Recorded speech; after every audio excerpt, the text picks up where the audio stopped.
The VSiN by the Books podcast and other VSiN shows wherever you listen to podcasts.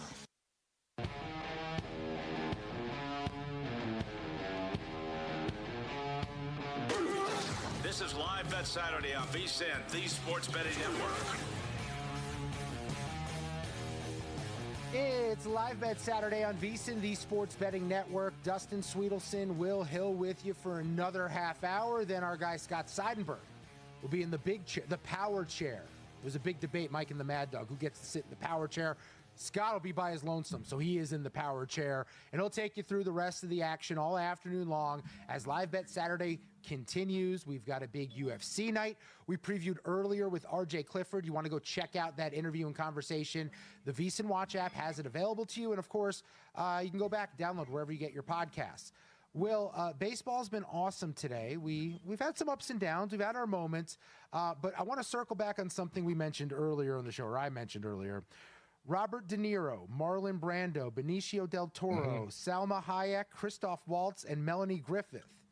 What do those people have in common with me? They didn't turn down that acting school. That wouldn't be in common. That would be a difference, I guess. Well, no, we all got into the Stella Adler School of Acting. They just decided to pursue it, and they live the life that they live, and I'm sitting with you on a Saturday afternoon. So we all make decisions. Yeah, I mean, look, we're talking, you could be talking Diamondbacks Marlins here with me, or you could be hanging out on a beach with Salma Hayek. I think Marlins Diamondbacks is the way to go. How about Mariners Rangers? That one, 2-2, middle of the eighth right now. Texas about to get their at bat in the eighth inning. Right now, Seattle plus 132, Texas minus 173, and that total's 5.5. Again, we like the under at 7.5, 6.5 a couple innings ago. I still like under 5.5. It feels like we're going to get a run here, right? Someone has to win, but I don't think we're getting more than one. We're going to get a run, and that's it. Ball game over. And with Texas favored minus 173, if it's a walk-off, this thing ends with them scoring that final run. So I like under 5.5 still in Mariners and Rangers. What inning is this? I'm flipping around here. I got a million games on here. Middle of the eighth. See, the thing that would concern me is once you get to extras, you get the ghost runner, then you're in a lot of trouble because that would be the concern. So but these two offenses are so bad. Will, the offenses are both so bad. I'm not sure they're capable of driving in those runs. The ghost runner, you mean? But the problem is eventually it's gonna so I get what you're saying. The offenses are bad, but if one of them doesn't score and the other doesn't score, then you get another chance. It's just that ghost runner, man. The extras really has kept me off of full game unders. I've gotten burned too many times where I think like under 8.5, under 9 in a game that was like 1-0 in the seventh, and it loses because it goes to extras and they just trade punches 2-2, 3-3, and then all of a sudden somebody puts up a monster number and you're in a lot of trouble. So bottom of the eighth now, Texas coming to bat. The extra inning possibility here would scare me off. Let's file this one away for next time. The Brewers beat the Rockies 5-0, right? Pretty obvious as the Rockies were plus 222 and the Brewers were minus $3. Game stays under the total. But Quinn Priester was pitching for Milwaukee. 7 innings, 11 strikeouts. Right? We're always looking for opportunities to fade these really bad teams. And sometimes you can't do it when it comes to just laying the money line, because who wants to lay $3 with the Brewers? If you wanted to lay a 1.5, you were probably still laying a pretty hefty price. In this instance, maybe Colorado, when they're on the road and they're facing a guy who's solid with strikeouts, you could probably get a couple more out of them. I'd start looking at strikeout props with pitchers taking on Colorado when the Rockies are outside of Denver. Not a bad idea. They strike out a ton, but they are, that is accounted for a lot of times in the line. Their numbers are very, very high, the opposing pitchers against the Rockies. So the books are kind of onto that. Obviously, it is a good strategy. It's just, the number matters. So something to keep a look at. But I look at a lot of these K props and, they really jack up. They really inflate the K props when these teams face the Rockies, regardless of where it is. And another lesson to be learned in that one, which is just like sometimes with these baseball player props, like you can have a decent read, but you pick the wrong bet. I had Bryce Terang to score a run at plus 104. Well, he would have cleared his total base prop, and he would have cleared his hits, runs, and RBI prop. The only one he didn't clear was the run scoring prop. Terang goes 3 for 4 with 2 RBI. It's just like, dude, I thought he'd have a good day, but I thought runs was the way to go. It turns out it was driving in the runs and getting the hits and the total bases. That was the direction to go when it came to Bryce Turang. I always have, it's almost like I should just start betting all of them. Bet total bases, bet hits, runs, and RBI, and hope you hit both, because I can't differentiate, it seems, from time to time.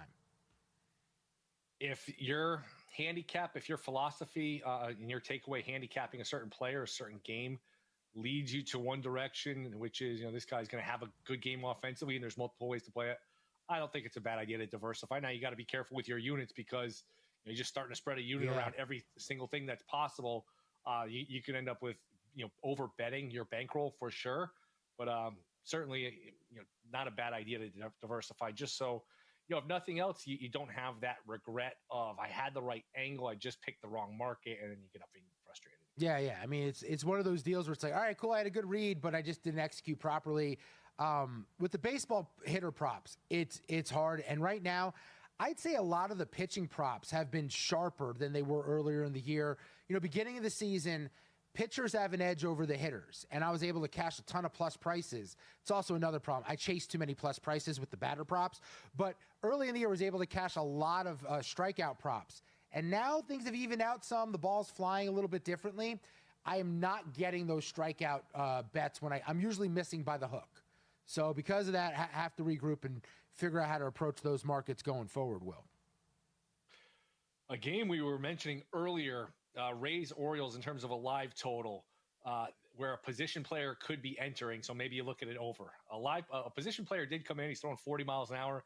He's gotten double plays in back-to-back innings, and the Rays have not scored. So, dude, that's another example. Right process, just get the wrong result. And it's amazing how many times it happens where these guys just come in, lobbing the ball over the plate, and first just somehow the hitters hit the ball right at somebody.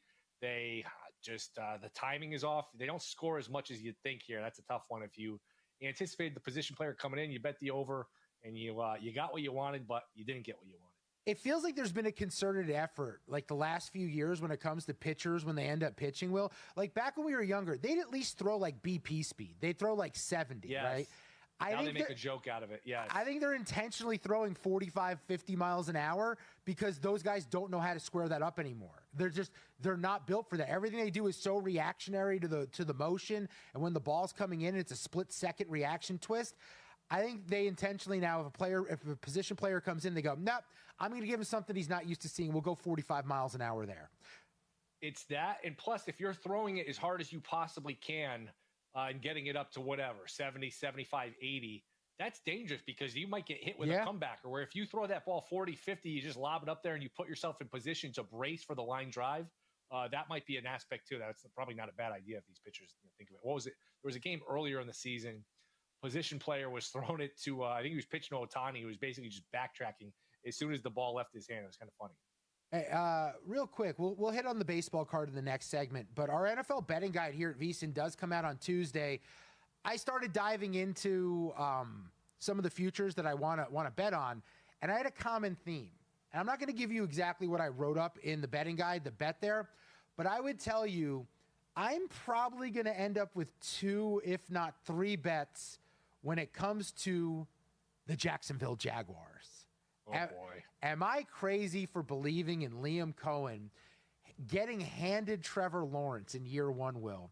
Where Trevor Lawrence, if we're going to be fair and judge him, he has not been properly coached up. In comes Cohen, a McVay disciple who led Baker Mayfield, who is not as talented as Trevor Lawrence, to career highs in yards and percentage and touchdowns and limited the turnovers, and they made the playoffs.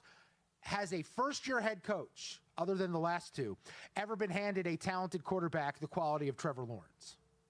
Probably. I don't think Lawrence is any good. How many times is it going to be the coach's fault before we blame the player? This kid was built as the next Peyton Manning, generational. He's going to change your franchise. He stinks. He's not any good. We would have seen it by now. What is this, year 5, year 6? I'm over Trevor Lawrence. He's not that good. He was a lot of hype. Jacksonville made a huge mistake giving him that contract extension. Maybe he'll play better this year. Maybe you got a good bet with Cohen. I am not a Lawrence guy, though. To answer my own question, Urban Meyer in his first year received Trevor Lawrence, and Doug Peterson in his first year in Jacksonville received Trevor Lawrence. Peterson won a Super Bowl, though. I mean, at some point, it's got to be the player. At some point, like, what are we going to be in his 5th coach? Oh, this guy's the right guy. He's just not that good. Look, I agree there is some of it on Lawrence, but at the same time, Baker Mayfield was like this close to being out of football, or at least like a career backup, and Liam Combs turned him into something, which blew my mind. If he did that with Baker, I think with Travis Hunter in there now, Brian Thomas is a legit number one. I think they've got an opportunity to be interesting in a very bad division. I think that division stinks. You got the right thought process. I agree with that. That's a division where if you don't believe in Houston for whatever reason, I mean, who's coming up with the 8-9 wins to get in? That's very. And look, if Stroud gets hurt, I mean, that opens it up even more. So I agree with that thinking. I'm just not a Lawrence guy. There's a new sports betting market in town, and it's called Xcutta, spelled Xcutta. Xcutta is a sports Calcutta combining the adrenaline of live auctions and strategy of sports prognostication. Create your own Xcutta auctions for you and your crew for any sport or sporting event. Create your own private or public auctions. Create secondary markets for aftermarket buying and selling. Over 1,000 teams, player, and drivers in the database with the ability for you to add more. Free practice auctions now running daily at 3, 6, 9 p.m. at xcutta.com. And for a 3-month free bidding subscription, email support at xcutta.com and mention VSiN. xcutta.com, the future of future wagering. Circa Million and Circa Survivor are back with a massive $21 million in guaranteed prizes. Circa Million, pick 5 games against the spread each week. 126 ways to win with $6 million guaranteed. Circa Survivor, 1 pick a week, no point spread. Last the longest to win it all. $15 million guaranteed. Enter in Nevada, play from anywhere. $21 million guaranteed. Visit circasports.com for details. When you switch to Progressive and bundle your home and auto, you could save hundreds, and that's a surprising amount of money. Whoa, that's like farmer's market money. That's like give me a gallon of that locally sourced raw honey money. That's certified organic heirloom tomatoes in every imaginable color except red money. That's let's get 2 pounds of pink oyster mushrooms money. I'm not even sure I like pink oyster mushrooms. Guess it's time to find out, because you could save hundreds when you switch to Progressive and bundle. Then the world is your pink oyster mushroom. Insurance company, affiliates, and other insurers not available in all states. Money Moves with Stormy Bonantoni and Jonathan Von Tobel.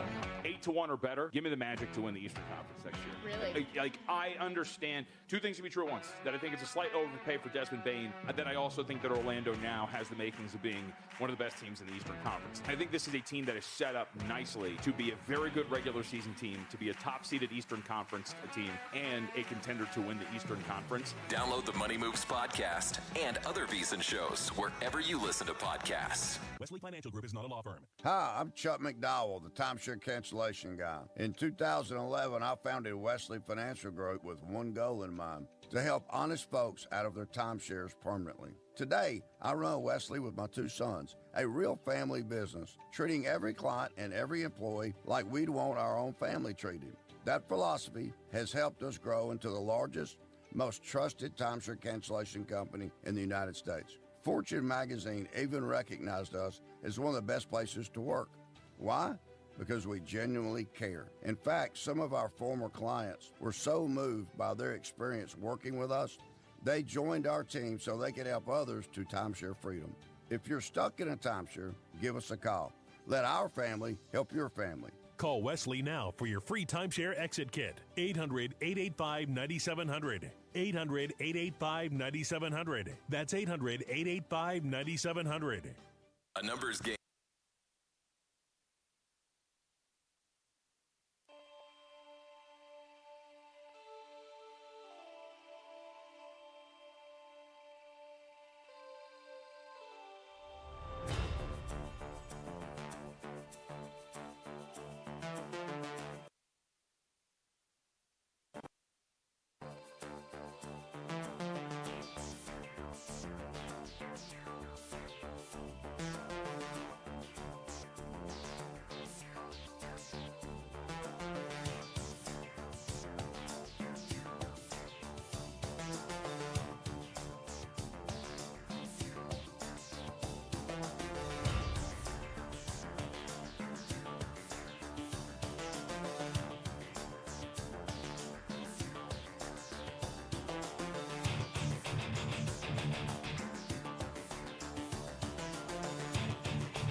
And we welcome you to Lakewood, Ohio's Western Reserve Radio, part of the iMedia One Network, is proud to bring to you PAFL Football here on this Saturday afternoon. And today it will be the Cleveland Cobras at home taking on the Mid-Ohio Patriots. The Patriots making the trip from Mount Vernon, Ohio, here to Cuyahoga County. Hello, everyone. Jim Craven with you, along with the coach, Bob Gessler. Matt Craven pushing all the buttons, keeping us on the air as we get ready for Week 5 of the PAFL season.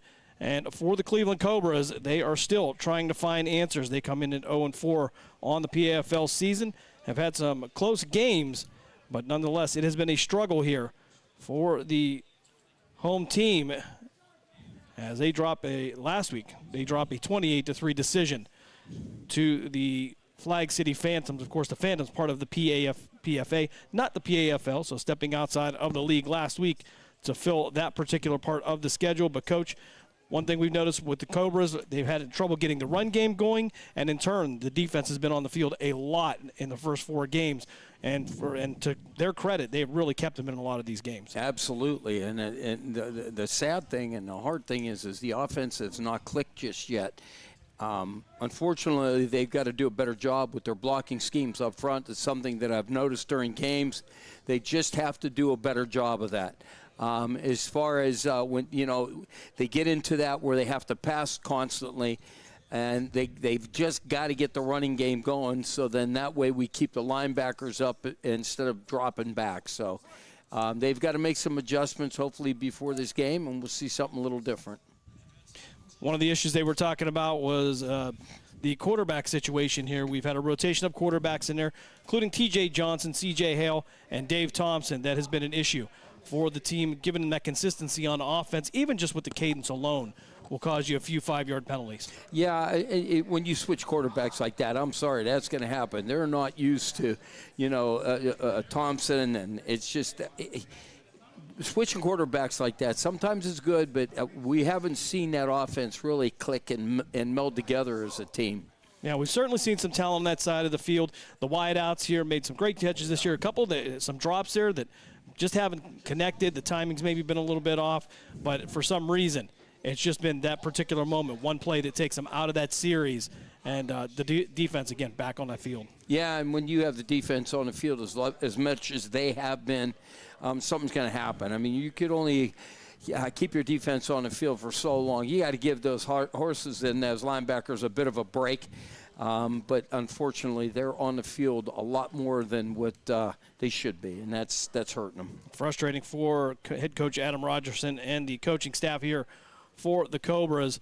And, of course, I want to thank you for joining us here on Western Reserve Radio. And if you are joining us in on the Live 365 app or the brand-new iMedia One Network app, you can go to there. You can find it on the Google Play Store as well as for iPhone.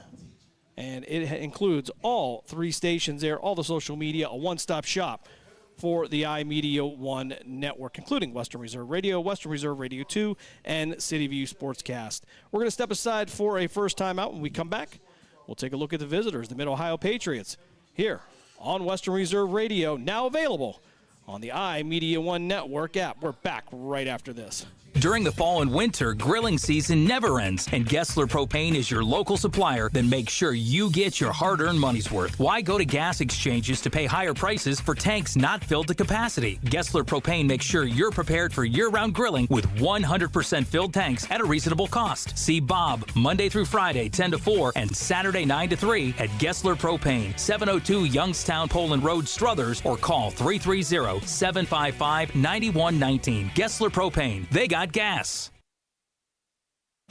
Located in Applewood Estates in Boardman Township, the Applewood Swim and Tennis Club offers a pleasant family environment. Choose a membership that meets your needs and enjoy a relaxing venue that includes not only swimming for the family, but also youth activities such as competitive swimming, tennis, and more. Enjoy the friendly atmosphere all summer long with the staff and members of the Applewood Swim and Tennis Club. For more information, go to applewoodswimandtennis.com or call 330-953-2833. Nina's Pierogi House is your home for the area's best variety of pierogies. Daily specials include the Polish platter, the Hungarian platter, stuffed cabbage, and halushki. Having a last-minute get-together? Lena's has you covered with a wide variety of frozen take-home pierogies and dumplings. Go to Facebook at Lena's Pierogi House to see the weekly lineup of available flavors for dine-in or carry-out. Catch the best at Lena's Monday from 10 a.m. to 4 p.m. and Tuesday through Friday from 10 a.m. to 8 p.m. 20 North Main Street in Hubbard, or call 234-254-8532.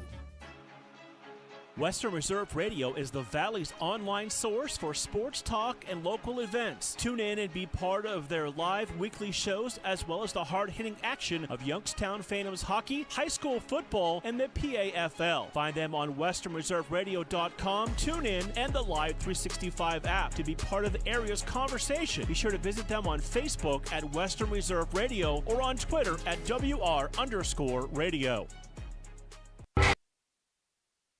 The stations that always keep you in the zone. I love it. It's awesome.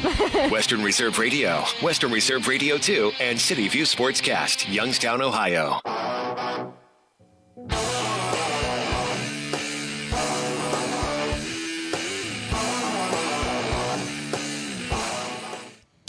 Just under 8 minutes here before kickoff as we take a look at the Mid-Ohio Patriots. Again, they make their way up north here with a 2-2 record, and they last week dropped a decision to the Ohio Broncos by a score of 36-12. But, Coach, with the Ohio Broncos, we've seen with Marquello Sewell, their quarterback, it's become a very solid team, hard to beat. Cobras, of course, made their way over to Canton Louisville, not Canton, but had a rough time with them and also. So the Ohio Broncos becoming a solid team. But for the Mid-Ohio Patriots, they take the 36-12 loss. And also, on the 14th, they went down to Portsmouth. We were down there last year, so we got to see that historic stadium. And they go to Portsmouth, get the 23-6 win over the Lions. And they opened the season back on May 31st in Youngstown as they took on the Patricians. And they took a 24-12 loss to, Coach, to many of us, I don't want to say a surprising Patricians team, but a Patricians team that's developed really well as it's become part of this evolution into the Patricians here in 2025. A lot of our local players playing on those teams. You hear a lot about the Fitches and the South Ranges and stuff, and those are quality programs. So you're going to get that. Good football coaches from our area, so that sort of rolled up to their next level. So they've done a nice job over there. And for the Mid-Ohio Patriots also played a series of out-of-league games, preseason games, depending on how you like to call it. But they rounded out their preseason with a 20-0 win over the Canton Hurricanes. So, again, a team that is doing well here. Another newer team, but some names that we recognize. We have some evolution of some teams that we see coming into the league that we think are new, but we take a look at the Cuyahoga Falls Rapids, the Patricians, and there's a lot of names that we hear that we recognize that have been around for years. So, while new in brand, certainly a lot of these guys have played together over the years. Oh, absolutely, and it just sometimes it happens where they go from one team to the next. So that's we'll do what we got to do here. We got the coin toss that happened, and we'll see what's going on here.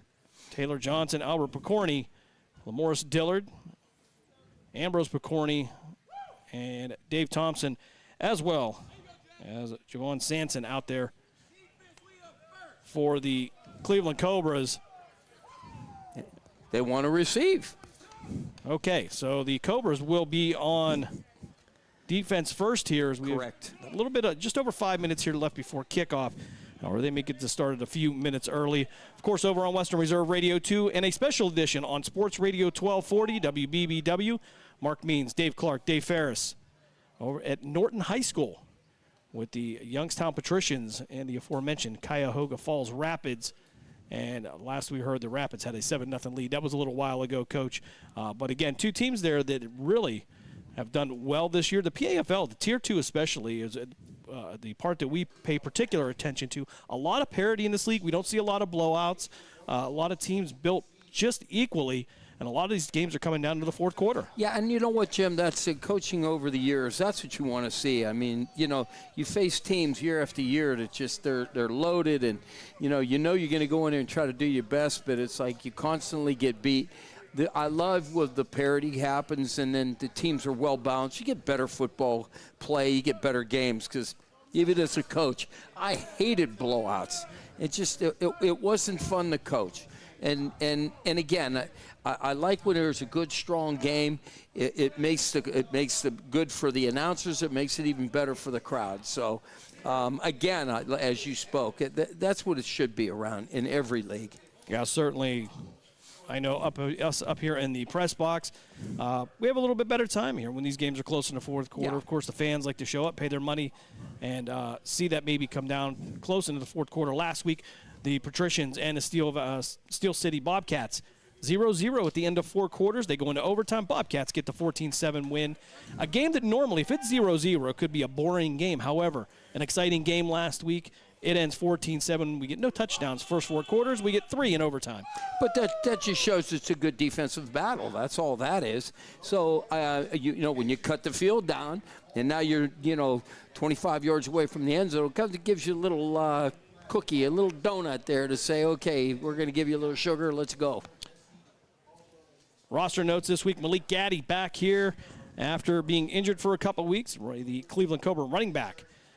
Going to start this off on the kickoff team. Other games from around the PAFL, the Tri-County Rams taking on the Glass City Tigers, the Michigan Hurricanes and the Ohio Broncos getting together.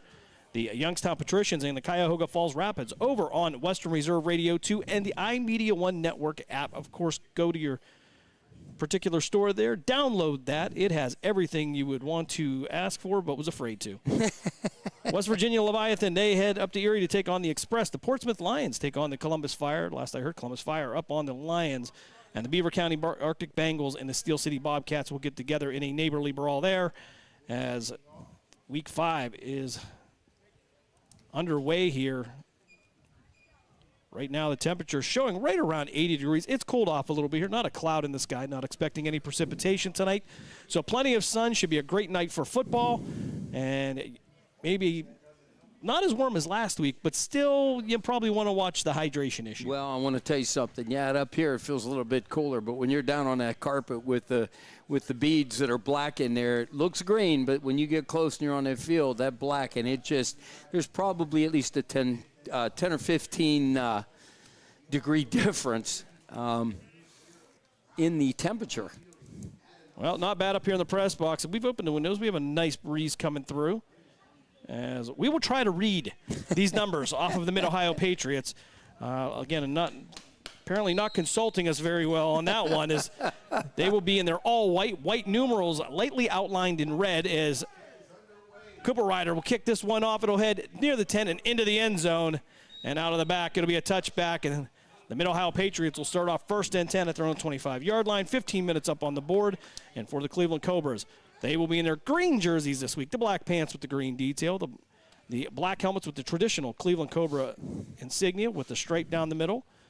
And not a bad look here, and numbers easy to see, Coach. Yeah, we got kind of a lime green and with the darker numbers, and we're finally able to see this, and that's a big issue for us. We try to do the best we can with some of these numbers, and, man, when you can't read it, we try to do the best we can for you listeners. It'll be a little bit better for the Cobras this game.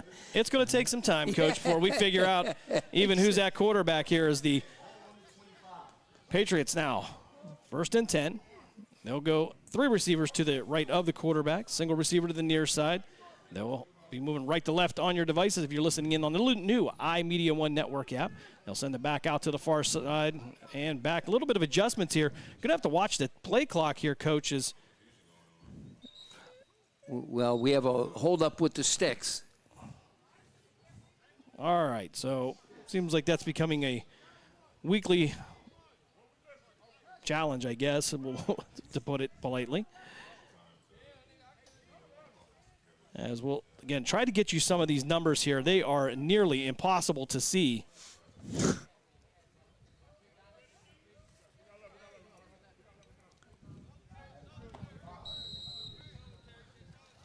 So we figured out the quarterback is Darius Coker, so that's good to know. Coker sending a running back out to the far side. Looked like he made a little forward under pressure, going to take it to the near side, out into the open, and brought down near the 32-yard line. Pickup of 7. It'll be 2nd and 3 now for the Mid-Ohio Patriots. And, Coach, I don't know, on that motion, it looked like he cut up a little bit fast there. Well, what I think happened was I think it was going to be a quick toss to the right, and it was covered and blanketed by the Cobras, and it was nothing there. So he kind of turned, and he was able to turn the outside edge because they had blocked down on that. So it was a good job. Patriots now going to go Single receiver to the near side. 3 receivers to the far side again. They'll be in the shotgun formation. 2nd and 3. Cleveland going with a 3-man front. Handoff up the middle. A little bit of a hole there. And they'll make it out to the 39, near the 40. And that should be enough for a Patriots first down. And Cobras making that change. Started out in a 4-man front earlier in the season. We've seen a little bit more 3-man here as we've gone on into the season. Well, I'll tell you, they got to do a good job here. The linebackers have got to come up and fill. If they're going to run that 3-man front, they have got to come up on this 3-3. So 1st and 10 from the 40-yard line. Coker have one back behind him. Twin receivers to each side this time. 13:38 left here in this first quarter if you're just joining us. They'll try the right side again, try to get to the outside. Cobra stringing out, and Robert Littlejohn with the opportunity. Couldn't wrap him up. And the Patriots out past midfield. They'll be in plus territory near the 46. And another first down for Mid-Ohio. I'll tell you what, that running back, does not have any size to him, but he is lightning fast, and they can't get a hand on him. They'll mark this at the 46.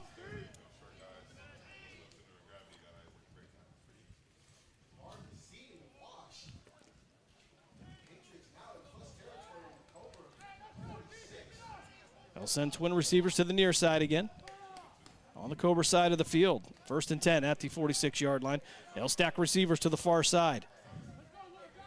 Coker in the shotgun. We believe that's going to be Princeton Glenn at running back, but it's a guessing game. Play action, looking out to the right, fires out of the flat, caught at the 35, working his way inside the 30, out of bounds near the 25, and another first down for the Mid-Ohio Patriots. It almost looked like a broken play. The quarterback actually opened up to the wrong side, so I'm not sure exactly what's going on. It looked like a broken play, but it held the linebackers, and he was able to roll right and hit his receiver along the sidelines. Kind of an odd play action, but if you're on the other side of the line, may not have been able to see that. Right. The big guys are in the way.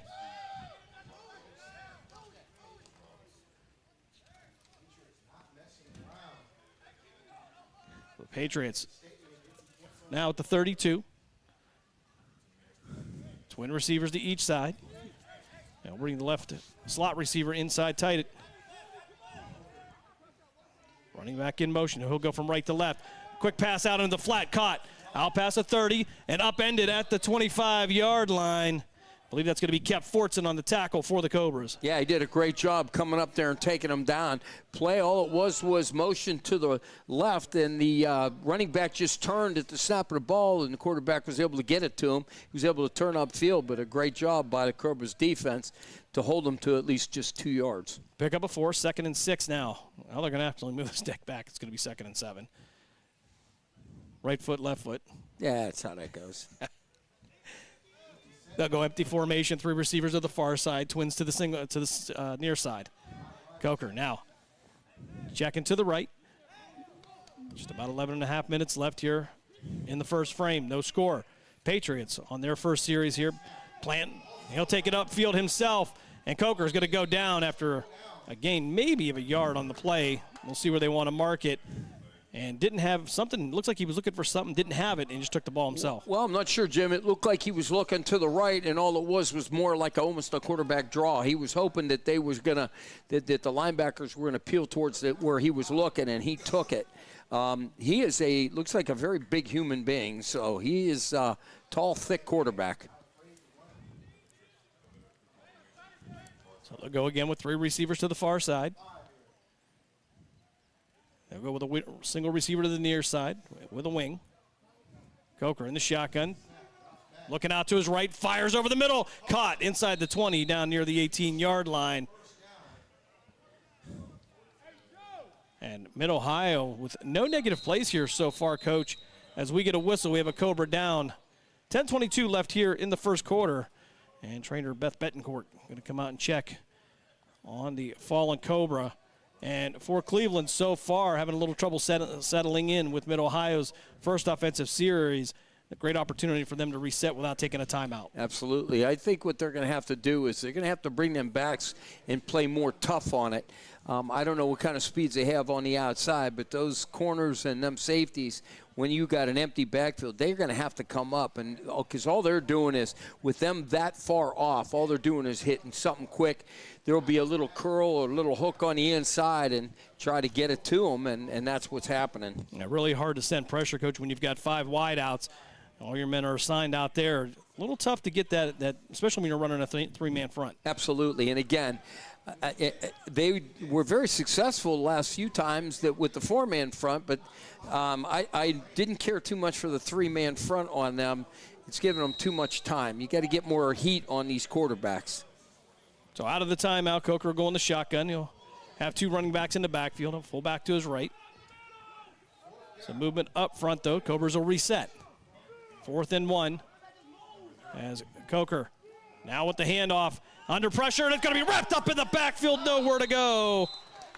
Najee DeYoung wrapped up in the backfield, and it's going to be a turnover on downs. The Cleveland defense holds, and this has been the pattern, Coach, for Cleveland. They have a tough time. Defense is kind of a bend-don't-break situation. Offensively, they got to put something together. Yeah, absolutely, and we already know who was there on that tackle. Mr. Littlejohn read that perfect, he saw an opening, he took it, and as soon as the running back went to the line, he was able to bring him down and tackle him and wrap him up, because that's another thing that they have not done. So he made a solid tackle for the loss. So D'Angelo Thompson going to make his way to the field on at the last moment here for the Cobras. 10:02 left here in the first quarter on the change of possession. T.J. Johnson and Slap Thompson in the backfield. Twin receivers to each side. It'll be Germany and Thompson to the near side. Thompson trying to shift Dave Thompson sending D'Angelo Thompson out. He'll hand off to T.J. Thompson. Thompson puts a room to run past the 30, 35, and down near the 38-yard line. See if they'll give him the 39.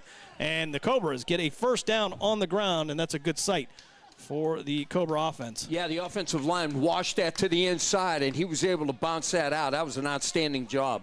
They'll go right back to the line, up-tempo, twin receivers to each side. Thompson now under center. Something we don't see very often. T.J. Johnson, the tailback. And he'll drop back into shotgun. We got excited, Coach. I'm sorry. We almost took a snap under center. Yes. Thompson with the hard count. Quick pass out to D'Angelo Thompson. Thompson past the 40, trying to make a move. He'll get to the inside, past the 40, and 5, and then down to the 46-yard line. They may give him the 47-yard line. And yeah, it looks like maybe a 8-yard gain on that, but he was bobbling the ball, and he almost got it out of there. It was on his hip when he was brought down. He has got to tuck that. Jacob Sontag on the tackle for the Patriots. Tyree Knight missing last week, back this week. He'll be the slot to the far side. Devin Tufts over there as well. Marvin Germany and D'Angelo Thompson, the receivers to the near side. Dave Thompson in the shotgun. T.J. Johnson to his right. Thompson planting his feet, looking out to the right, fires. Germany on the catch, out to the 41-yard line. He'll be in plus territory. And the Cleveland offense cooking now as Zach Thomas will come up and make the stop for the Patriots. Yeah, I'll tell you what, though. They are meticulously going down the field and picking them apart, which this is what we need to see. This is the Cobras from before. They're real comfortable up front. He's getting rid of the ball quick. The line's doing a great job. Devin Tufts, Tyree Knight, twin receivers out to the far side. Wilmore Stillard at center for Cleveland. They'll give this one to T.J. Johnson. Johnson cutting back past the 40, and he'll get inside the 40 down near the 38, where he'll be run out of bounds. And a little better second down situation. Didn't see a lot of those last week as well. Absolutely. What he should have done, I thought he was going to plant that foot and then cut back to the inside, because good job by the defense. They were able to stretch that out, and he was able to just run him out of bounds. But he's got to have a little bit better vision looking inside, because he should have planted that foot, and I think he could have got some better yards. Pick up a 3, 2nd and 7 now for Cleveland. 7:37 left here, first quarter. We are scoreless. As Tufts and Knight will be the receivers to the far side. Twin receivers to the near side. That'll be Slater on the outside. Gaddy now back in the game here. He's been out for a couple of weeks with an injury. As Thompson back to pass, fires out to his left. Caught by Devin Tufts. Out at the 30. He's going to break away. 20. Inside the 15. 10-5. Touchdown. Cleveland gets on the board first. And it's been many weeks, but they take their lead with 7:05 left here in the first quarter. That was a great job because Thompson actually looked right at the last minute, and what they did, they shifted that inside defender in. He came on a blitz. The safety on the outside came in because he thought he was going to go to the inside receiver, and they left everybody wide open. The safety didn't shift over, and he left him wide open. So that was a busted defense. That was a great job by Thompson on that. I mean, outstanding job. So Tufts with the catch and run gives Cleveland the 6-0 lead. They'll have to flip sides of the field, Coach, so that we do not kick the ball into somebody's either bathroom or bedroom over there. Maybe there's a swimming pool back there. Who knows? As Jeff Cooper-Ryder will come on for the extra point. So Cleveland with a little bit of a sense of relief here as they get right downfield and take the 7-0 lead. 6-0 lead with the extra point pending. Now this is what we haven't seen really on a opening drive by the Cobras. So they've really got there. The offense has really clicked, and they look sharp. And that's what I like. Quick passes so the defense couldn't get in. CJ held a hold. Snap is back. Kick is up. And it is good into the net. 7:05 left here, first quarter.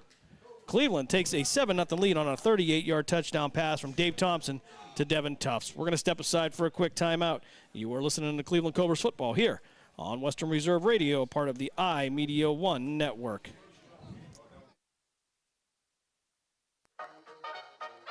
Are you tired of switching apps just to catch your favorite shows and live events? Say hello to the iMedia One Network app, your one-stop destination for streaming and everything that matters. From national sports to exclusive local content, Western Reserve Radio, Western Reserve Radio 2, and City View Sports. Time, anywhere. Download the free iMedia One Network app on iOS and Android and unlock the future of sports audio in the palm of your hand. The iMedia One Network, your sports app in the Valley. Someone's got to set the tone out there, boys. Someone's got to set it. The station that sets the tone for Youngstown Phantoms hockey is Western Reserve Radio. WRTV, The Scourge.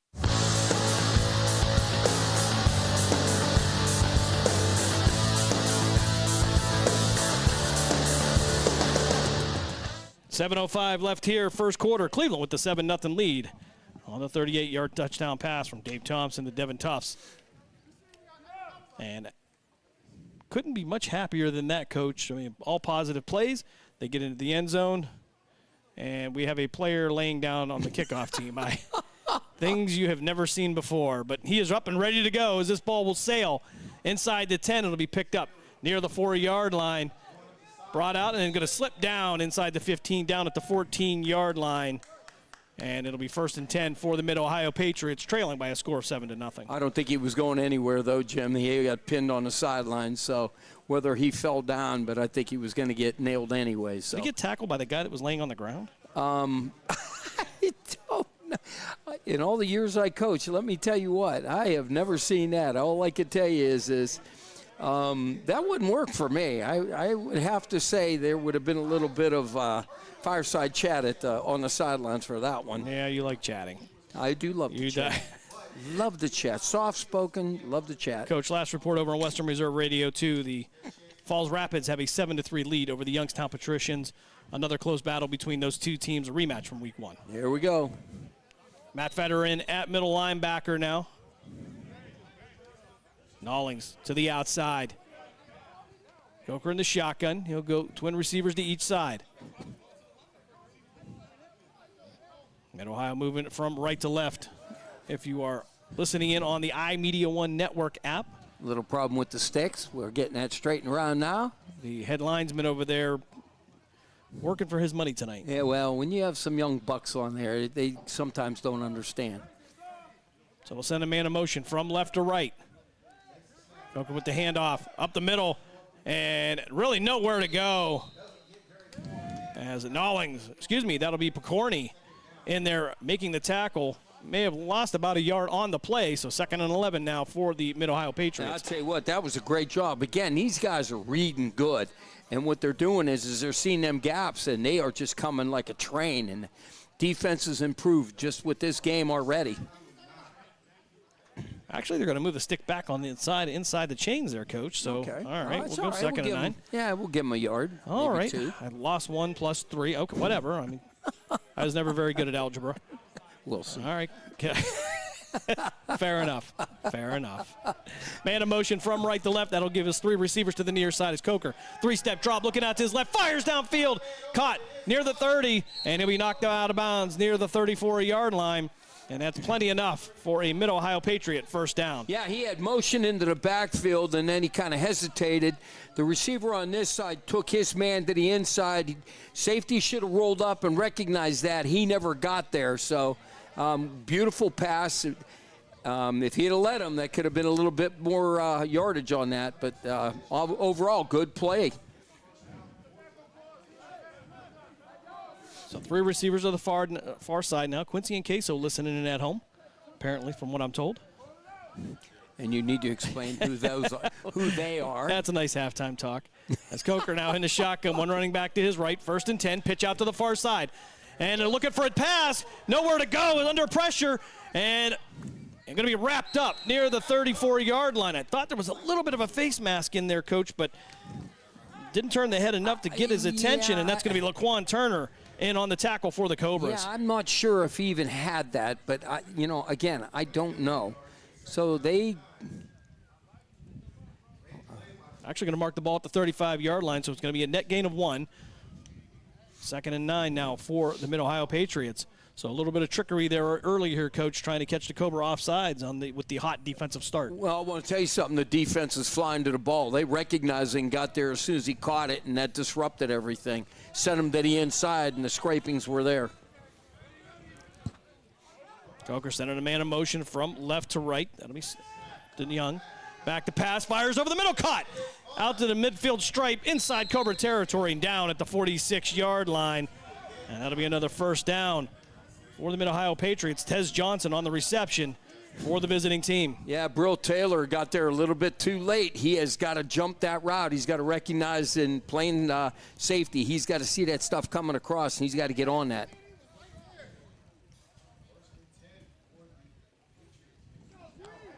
So the Patriots on the plus side of the field now. They'll mark this at the Cobra 46-yard line. 4:18 left here, first quarter. Cleveland with a 7-0 lead. Panic, single receiver, patting himself on the head. Looking for that one-on-one. He's matched up with Kev Fortson. Coker in the shotgun. And it's going to be a direct snap to the running back, intentional or not, but out past the 40 and knocked out of bounds at the 35-yard line. And Najee DeYoung, I don't know if that was a direct snap. That was intentional, but nonetheless, it worked out. I'm going to say, Jim, it was not, because they both looked at each other like, grab it. Wow, that could have been disastrous. The point of I want it, you want it. You sure you can have it? No, you can have it. Yeah.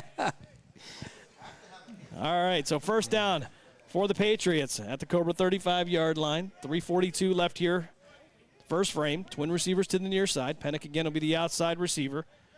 He'll be joined by Daquan Gabor. Watch draw. Coker in an empty backfield now. 3 receivers to the far side. Playing his feet, looking out to the right. And it's going to be fired out to them. Caught at the 31. And the defender had an opportunity to get in there. And Coach, his eyes were that big. I believe that was going to be Tamir Stevens defensively for the Cobras. And had an opportunity maybe to read that one, but couldn't come up with it. Yeah, because that ball took a while to get there. I really thought he was going to hop that. And there would have been nothing but green in front of him. There was nobody there. But at least he was able to get a hand on the receiver after the ball, and he did get tripped up. So 2nd and 6 now for Mid-Ohio. 3 receivers to the right, 2 to the left. Empty backfield again. They'll send a man in motion from right to left. Handoff on the jet motion. It's going to be contact in the backfield. Ambrose Picorni gets the tackle. He brings down DeYoung, and they'll be working from behind the sticks now. And we're going to have a flag as the head linesman. Obvious, this came well after the play, Coach. And some complaining. You don't complain to them officials, and you don't get into their grill. So you cannot do that. And you know what? They try to keep control. Now the coach is on the field. He better be careful. That could cost him another 15. So that's going to be another first down for Cleveland. Yeah. I'm all confused now, Coach. Patriots. So they're going to send him back, which should be back to the other side of the 50 with 2:27 left here first quarter. No. Okay. That should be at the 50, I'm thinking, close to it. Well, if they're going to go from the end of the play, it was a dead ball foul, so it's going to end up at the 48-yard line on the Patriots side of the field. And that shows you just that discipline. You can go from a good situation to now you're playing on the negative side of the field. Yeah, you can't do that. That's silly. I'll tell you what, that was a great play by Picorni. I'll tell you what. Wow. Okay, there's some question. Yeah, that's okay. So they're going to begin to run the clock, and whatever discussion was going to be had will be put aside. Would that be? I thought it'd be third down. I don't know. And the referee now telling the head linesman third down. So although the marker says 2, now says 3. Okay, that's what I thought. Patriots have to get to the Cleveland 25-yard line for a first down. Coker in the shotgun. Back to pass, looking out to his right, over the middle, under pressure, tosses it out into the flats, caught on the second catch, and brought down near the midfield stripe. And it's going to be D'Amico Barnes on the catch for the Patriots. Well, there's two things that happen on that play. If he catches it, he could have been running for a while. He bobbled it, and it's a wonder he didn't get his teeth knocked out, because let me tell you what. I don't know who was come flying in there, but he didn't get – I thought he was going to get a solid hit on him, and if he would have, that would have hurt. So Durante Nolling going to come to the sideline. And one player coming on without his helmet. It's in his hand.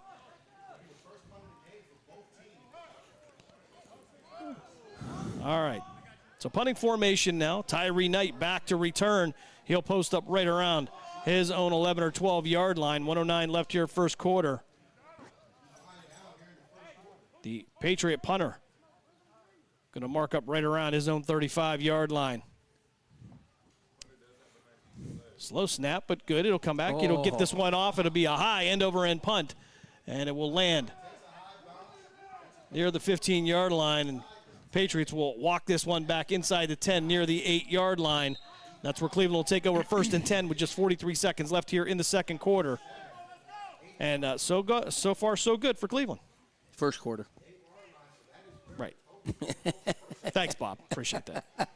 Both me and Matt put up one figure. You're number one. That's okay. That's all right. It's a heat, Jim. We got it. I'll tell you what, that was a good job. Good defense. They recognized some things. They got a couple of breaks with some bobbles, but they got to do a better job with that. But I'll tell you what, that defensive front line is trying to get through that. The three-man rush, but they got 5 guys down. I'll tell you what, they're doing a pretty good job of it. Presume they will get one play off here before they head to the second frame, take that timeout. So Thompson in the shotgun, Johnson to his right.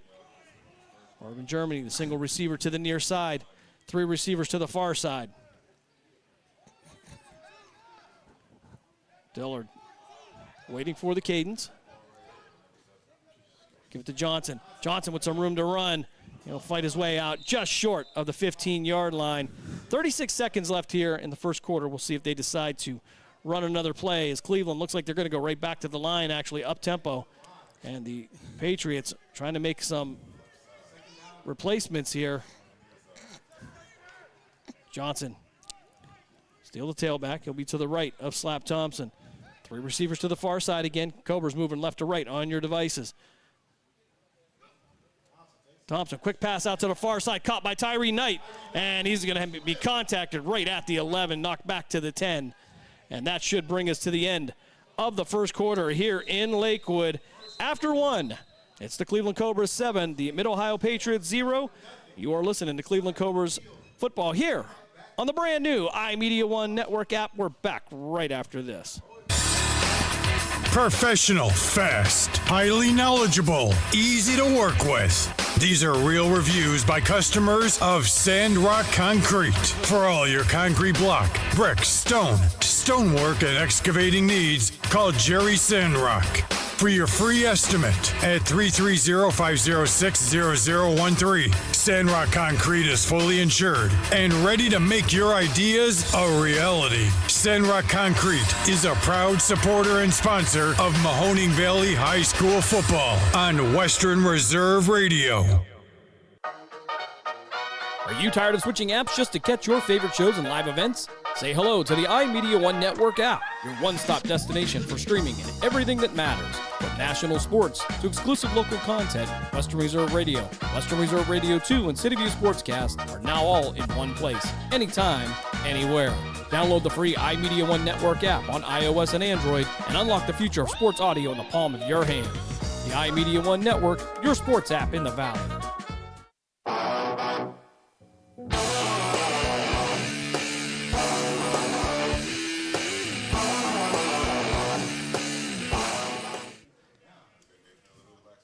Second quarter action here. Cleveland with the 7-0 lead. They'll mark the ball. I believe they're going to put it at the 11-yard line, as we can tell from our angles. Thompson down to shotgun. Johnson to his left. And we have three receivers to the far side. Single to the receiver to the near side. It'll be D'Angelo Thompson. Dave Thompson with the hard count. Going to draw some motion. Back to pass. We're going to get the whistles here. And Thompson complaining a little bit. I think he wanted that free play, but he won't get it. That should have looked like defense. So a modified version of college rules here. So they're actually going to. It's offsides. Yep. All right, so we'll redo the down. Cobras will add 5. And move the ball back out to the 16-yard line. A little bit more room to work there, Coach. Playbook opens up a little bit. Oh, yeah. Without your back so close to the end zone. Now, depending on what they give you defensively, I'm going to run the ball. Thompson in the shotgun. Johnson his right. Quick handoff to T.J. Johnson. Upfield. Past the 20. He'll drive his legs maybe out to the 25, 26, 27, out to the 29-yard line, and he'll take a host of Mid-Ohio Patriots with him, and that'll be enough for a Cobra first down here with 14:42 left here, second quarter. Absolutely, and Taylor Johnson, I'll tell you right now, he just kept on and getting, and that was what we call the tush push. He just kept pushing him, and his legs kept going. So, no, actually marked the ball at the 28. Either way you slice it, though, be a first down for Cleveland. I'm not a big fan of that, Jim. I'm just not. Someone's going to eventually get hurt on that. You're stopped, blow it dead. So Tufts, Knight, and Germany, the receivers to the far side. Single receiver to the near side.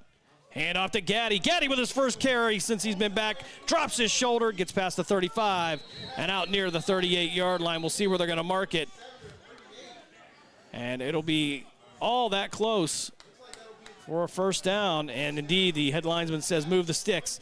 That's a first down for Malik Gaddy. Yeah, I want to tell you, Zach Thomas, though, and I watched it. He came in there, looked like with his head down and a forearm flying, and the referee went right over to him and said, you can't do that. You're going to get called for a penalty. So, but not this time. Well, he didn't. Well, he was warned. So, but not this time, Coach. He didn't. Yeah, he got caught, but it was a warning. Ball at the 39, first down. Tufts, Knight, Germany to the far side.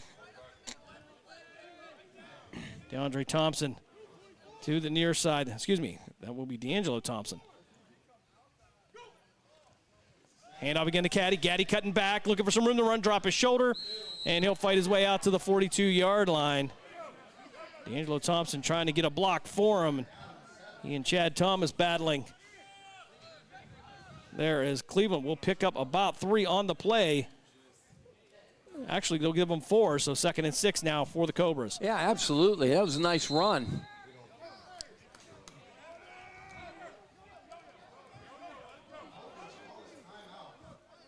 And And it looks like Cleveland's going to take a timeout. 12:45 left here, second quarter. Cobras with a 7-0 lead will step aside for a timeout. You're listening to Cleveland Cobras football on the new iMedia One Network app. We're back right after this. Timeout. All right. Remember, we're a team that plays together. Listen, the winning will take care of itself. We just have to get everyone involved. In interscholastic sports, we celebrate what makes every one of us unique. And in the pursuit of a common goal, everyone in the huddle, in the bleachers, and in the community comes together. This message presented by the OHSAA and the Ohio Interscholastic Athletic Administrators Association. Your home for PAFL football is the iMedia One Network. Western Reserve Radio, Western Reserve Radio 2, and City View Sportscast, Youngstown, Ohio.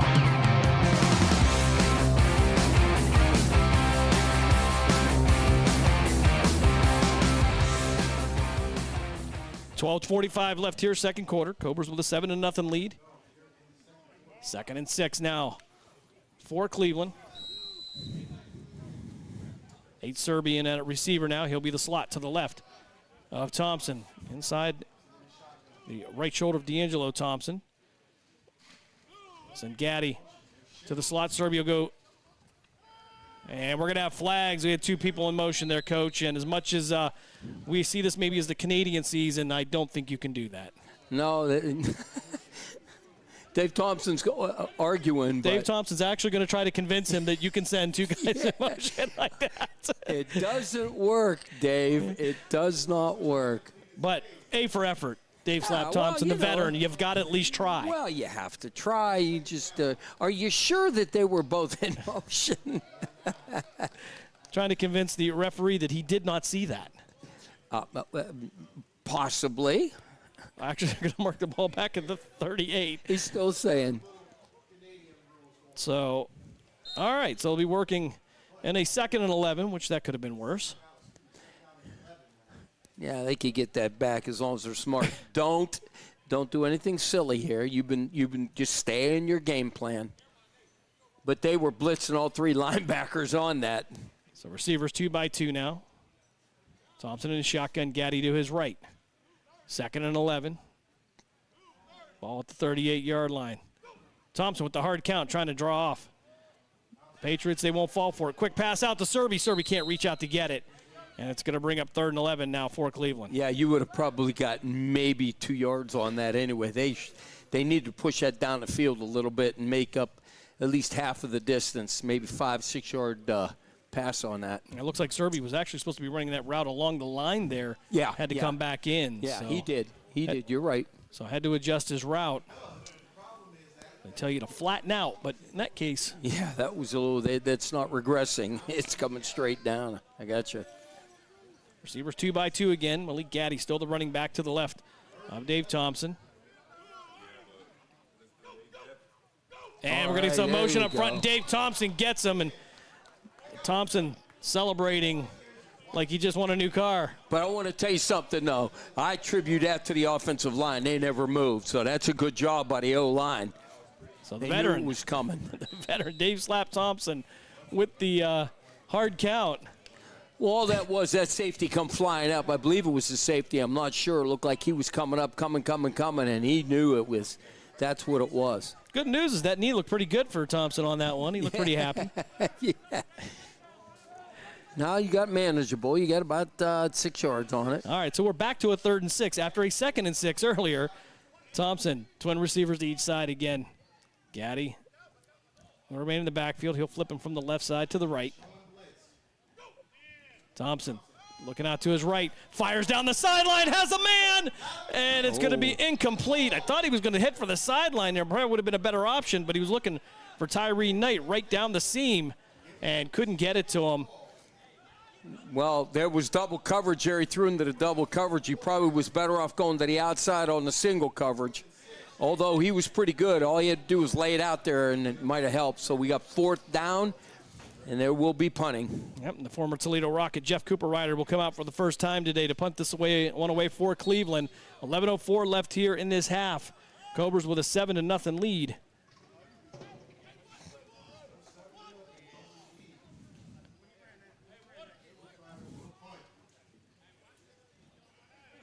Clock will continue to run here, 10:48. As Cooper Ryder, you can see, got his hand up there trying to protect his eyes from the sun.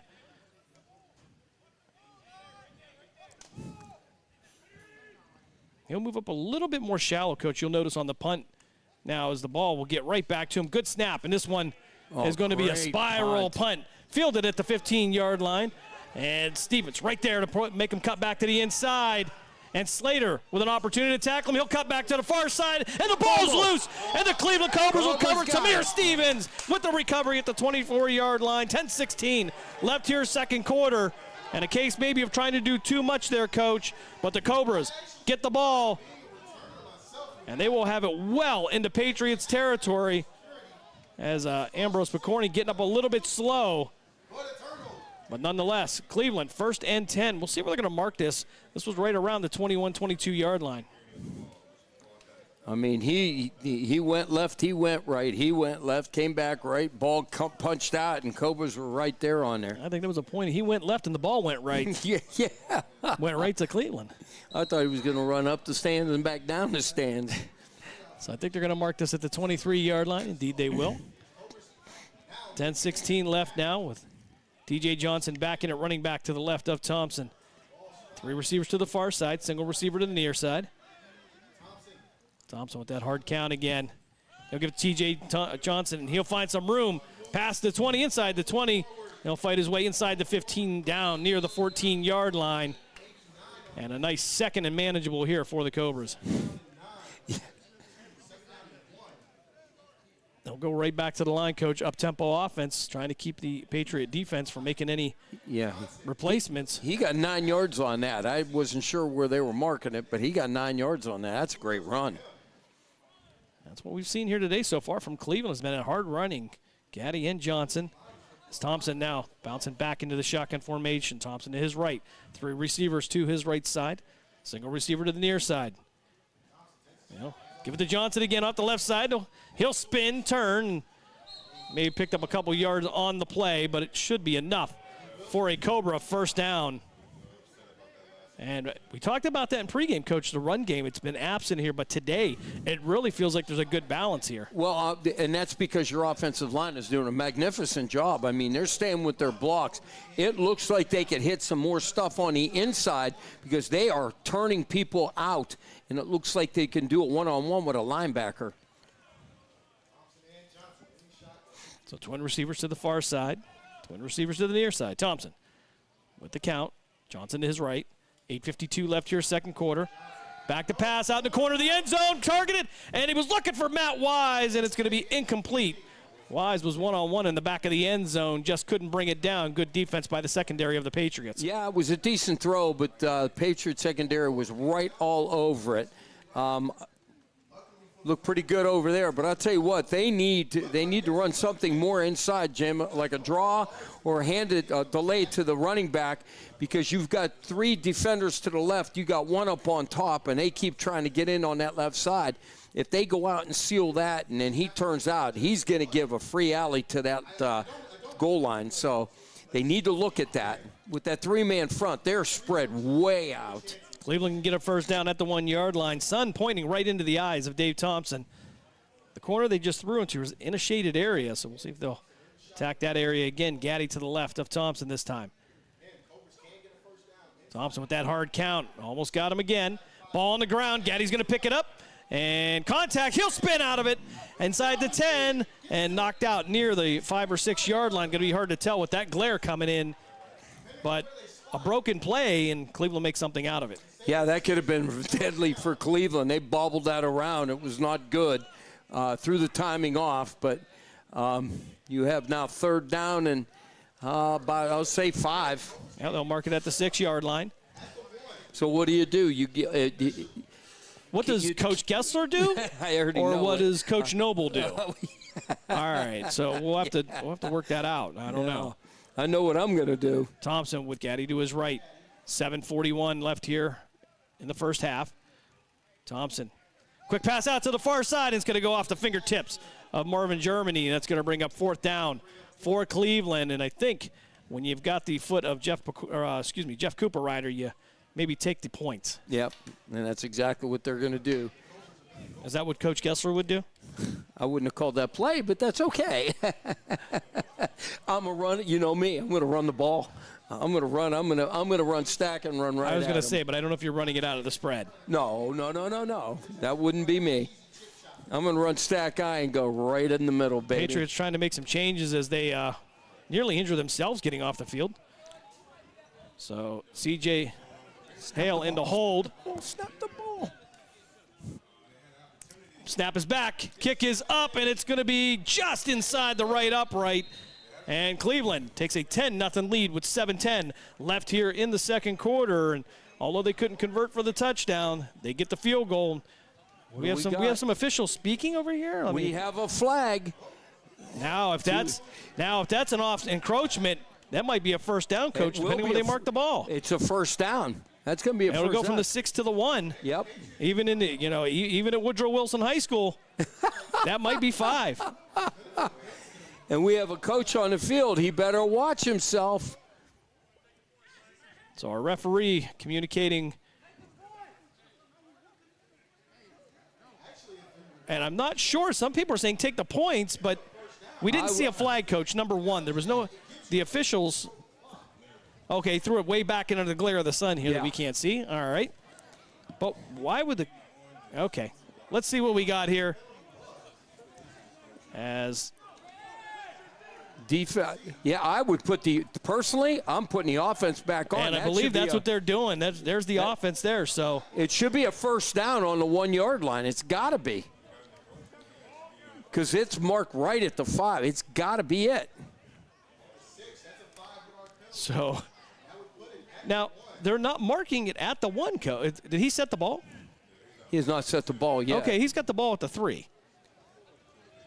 From our angle, that is definitely not the 1 yard line. It's now going to be 4th down at the 3 yard line. But if it was. All right, so Cleveland, 7:10 left here in the first half. Penalty half the distance to the goal. I guess they figured, right, I guess that they figured that if they don't, they're going to pin them. So twin receivers to the near side and the far side. Thompson in the shotgun. Johnson to his right. 4th down. They need 2 for a first down, 3 for a touchdown. Into the end zone. T.J. Johnson gives Cleveland the 13-0 lead with 7:02 left here in the second quarter. And Cleveland capitalizes on the penalty. They take the chance on 4th down, Coach. Yep. And now it's a 2-score game. Well, and again, I talked about banging it in the middle because you have your nose man right there, and then you have guys that are almost a 5 to a 7 tech. Again, linebackers are creeping up, but it's just by the time they get there, you're going to get that 1 or 2 or 3 yards, and that's exactly what happened. He ran right at him. So Cleveland with the 13-0 lead.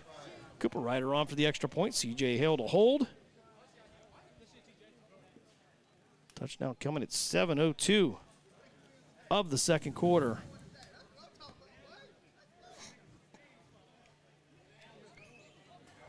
A little bit of a delay here. Cooper Ryder now set. Hale calling for the ball. High snap brought down. Kick is up. And it is good. 7:02 left here, second quarter. Cleveland gets into the end zone on a 3-yard touchdown run by T.J. Johnson. We'll step aside for a quick timeout. You're listening to Cleveland Cobras football here on Western Reserve Radio, part of the iMedia One network. Nina's Pierogi House is your home for the area's best variety of pierogies. Daily specials include the Polish platter, the Hungarian platter, stuffed cabbage, and halushki. Having a last-minute get-together? Lena's has you covered with a wide variety of frozen take-home pierogies and dumplings. Go to Facebook at Lena's Pierogi House to see the weekly lineup of available flavors for dine-in or carry-out. Catch the best at Lena's Monday from 10 a.m. to 4 p.m. and Tuesday through Friday from 10 a.m. to 8 p.m. 20 North Main Street in Hubbard or call 234-254-8532. Youngstown, Warren, and Salem Sports Talk is on the iMedia One Network, Youngstown, Ohio.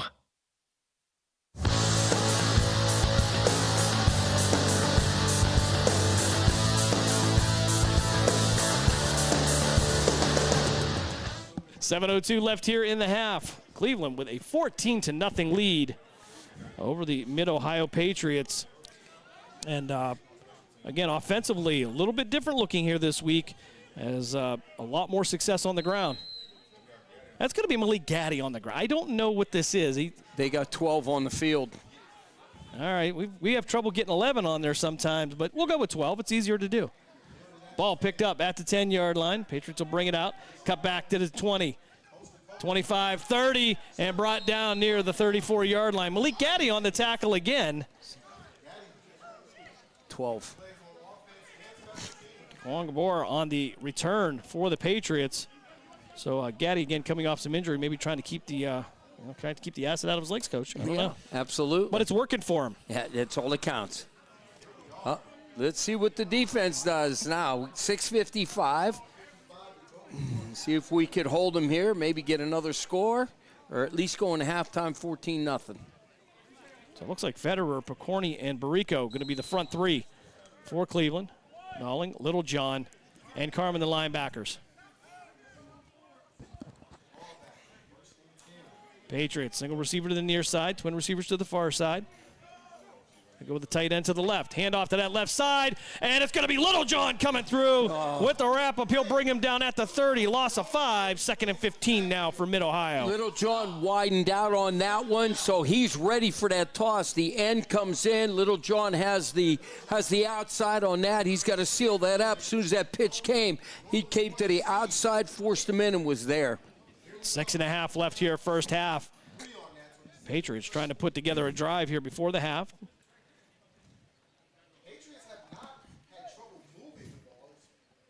So they'll go receivers 2 by 2. Coker in a shotgun, one running back to his right.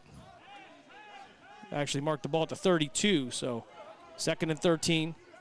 Back to pass, looking out to his right. Coker fires downfield, has a man, and it's going to be knocked away defensively by the Cobras. And actually the receiver had to look right back into the sun. I believe that's going to be Josh Burgess.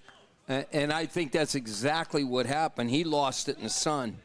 And I think that was Dante McDonald on the coverage on that. Sure was, and I even think he lost the ball a little bit in that sun. I tell you what, where we're at and where the hash, you look back at, that was definitely in the, yeah. He's pointing, that was in the sun. All right, so 5:52 left here. 3rd and 13 now. Stop him here, now you got to field position. Single receiver to the far side now. They'll have the trips receivers. They'll bunch up right at the hash marks. Coker in the shotgun. One running back to his right. He'll send him out as a 4th receiver. Coker.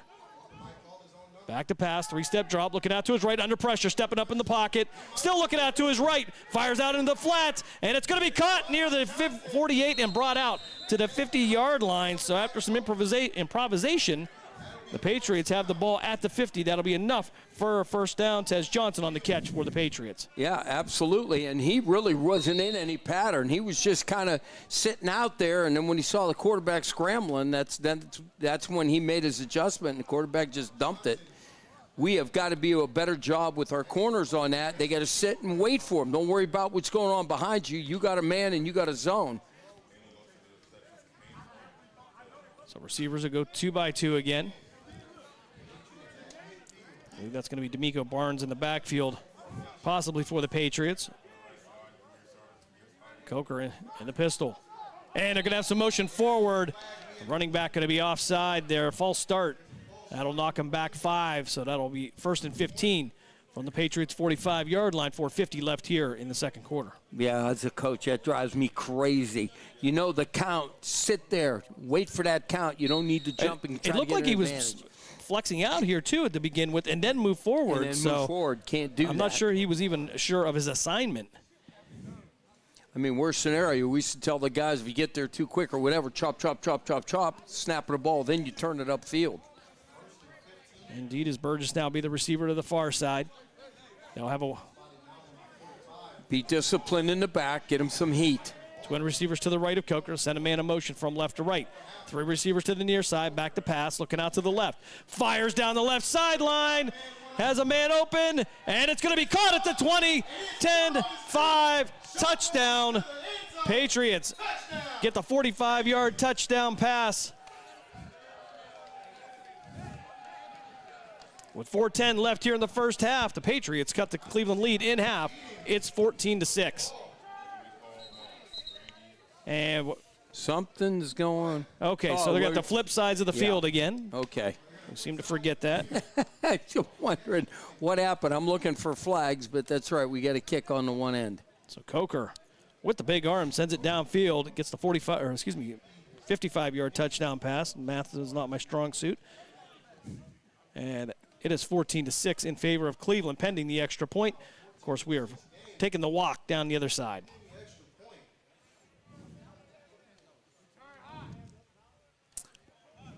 Defense has got to do a better job. I mean, these D-backs, they have got to not. And again, this is look into their eyes. If you see them getting big, then you turn. We've always taught elbow. Well, the issue, coach, here is, well, the eyes getting big because the sun was in their eyes, too. So is that part of the issue? Yeah. And now they're going to have to kick right into it. Yeah, very possible. I don't know. So 4:10 left here. Patriots will attempt the extra point. Of course, the PAFL will be on hiatus next week for the 4th of July holiday. But we will be back the following week as we head to North Jackson. The Cobras take on the Youngstown Patricians. Snap is back, low snap, and it's going to be up and good. Great recovery by the holder with 4:10 left here in the first half. Patriots get on the board. It's 14-7 in favor of the Cobras. Yeah, they just have to do a better job, those DBs, but that seemed to have been the problem all year. But again, they got better to this point. One play, you just got to get back, sit down, and relax and do your job. Again, I understand that the sun, but no different than the receiver. So now we need to count this. Tyree Knight will head back in the kick return formation for Cleveland. He missed out last week, but back this week. And a lot of times, Coach, we see teams kicking away from him. And probably smartly so, as D'Angelo Thompson will also join him back as a returner.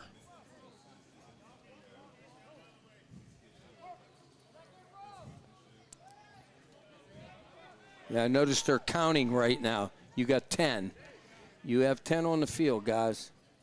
There's your 11. Keith Wooten to come on to kick this off for the Patriots as we approach halftime here. See if we can get you an updated score from over on Western Reserve Radio 2 with Mark Means, Dave Clark, Dave Ferris. As Wooten will put a boot into this one. He'll keep this one on the ground. It'll be picked up near the 32-yard line and brought out to the near side. And that's going to be Gaddy. Gaddy dropping his shoulder, getting inside the 40, down to the 39. And he'll be well into plus territory for the Cobras, Coach, for just a little over 4 minutes to play. A lot of time to work with. Hey, I was just going to say, take your time. Don't get greedy. Don't try to catch them. Just play your game. Run your offense. Don't try to hit a home run. Just keep doing what you're doing. Plenty of time. Get down there and score. Leave them no time. I believe Cleveland has 2 timeouts as well. As Tufts and Wise will be the receivers to the far side. Thompson and Germany to the near side. TJ Johnson into running back position. Thompson in the shotgun. 1st and 10. They'll mark this, and the head linesman will come in as we have a stick problem again. Our chain crew on a union break. No. You're going the wrong way, guys. There you go, Z. All right, we're going to. Good Lord. Hey, that's what you get when you get high school kids or younger kids that are on the sticks. It's not bad. It's not bad for government work, Coach. Not bad. You just need to watch football a little bit. That's all. All right, so we'll try this one again. Just a little over 4 minutes left here. Thompson will flex out here to the slot. Snap Thompson, slow snap, pitches it out to TJ Johnson. Johnson trying to find a block. That's good. He was looking for Matt Wise. Wise was out too far, but it's a positive gain. They'll get the ball out to the 33-yard line. So 2nd and 6 now for Cleveland as they keep the ball on the ground. Tell you what, that's good. I'll tell you what, I'll take 4 or 5 yards on 1st down every time. It makes things a little bit easier. Keep chipping away, though. You got plenty of time. Run the ball and get it done. About 3.5 minutes left here is Thompson now with the hard count. Receivers 2 by 2. Thompson, quick pass out to D'Angelo Thompson, trying to work off the block of Germany. And he'll cut back to the inside the 25, and fight his way. That ball's loose, but we're going to get a whistle. Blew the whistle. And indeed, the ball did come loose, but the officials are correct on that call. The ball will be marked at the 21-yard line. It's a first down for Cleveland. And the Patriots, of course, trying a little political influence there to get the officials to change their mind. But his progress stopped, and he was coming backwards when he ripped the ball. That's a good call. He cannot, as long as he's going forward, yes, but as soon as he started back, they blew it. So as long as we can get the chain crew to follow along here, there'll be 3:06 left here in the first half. That line judge up on top, Jim, believing he's earning every dime of his money. Thompson back in his shotgun. 2-by-2 are the receivers. Under 3 minutes to play here, second quarter. Cleveland with a 14-7 lead. Cleveland with a handoff to T.J. Johnson. He'll work his way inside the 20 and down to the 19, maybe 18-yard line, depending on which foot they mark it with. So I think we got 18 on one side, 17 on the other. Maybe we could split the difference. Still, again, good gain. 2.5 minutes here. Clock will continue to run. Cleveland will go right back to the line. Germany trying to decide whether he's coming on the field or not. They're going to have to be careful with that. Now they're empty, so let's not go. You got plenty of time here. So 2-by-2. Johnson to the right of Thompson. Approaching the 2-minute mark. He'll get this one off. Back to pass. 3-step drop. Fires over the middle. It's going to be caught. And the ball going to be dislodged. Pass intended for Tyree Knight. And I thought that was going to be DeQuan Mail coming in for the hit. Yeah, but he used his helmet. And no call on the play, but we hit the 2-minute mark here in the second quarter. We'll step aside for a timeout. You are listening to Cleveland Cobras football here on Western Reserve Radio, part of the iMedia One Network. We're back right after this. I'm 54, so basically, it's too late to start saving for retirement, right? Not right. Starting to save, even in your 50s, can really make a difference. Well, right now, saving seems hard to wrap my head around. Plus, with the way this year's been going...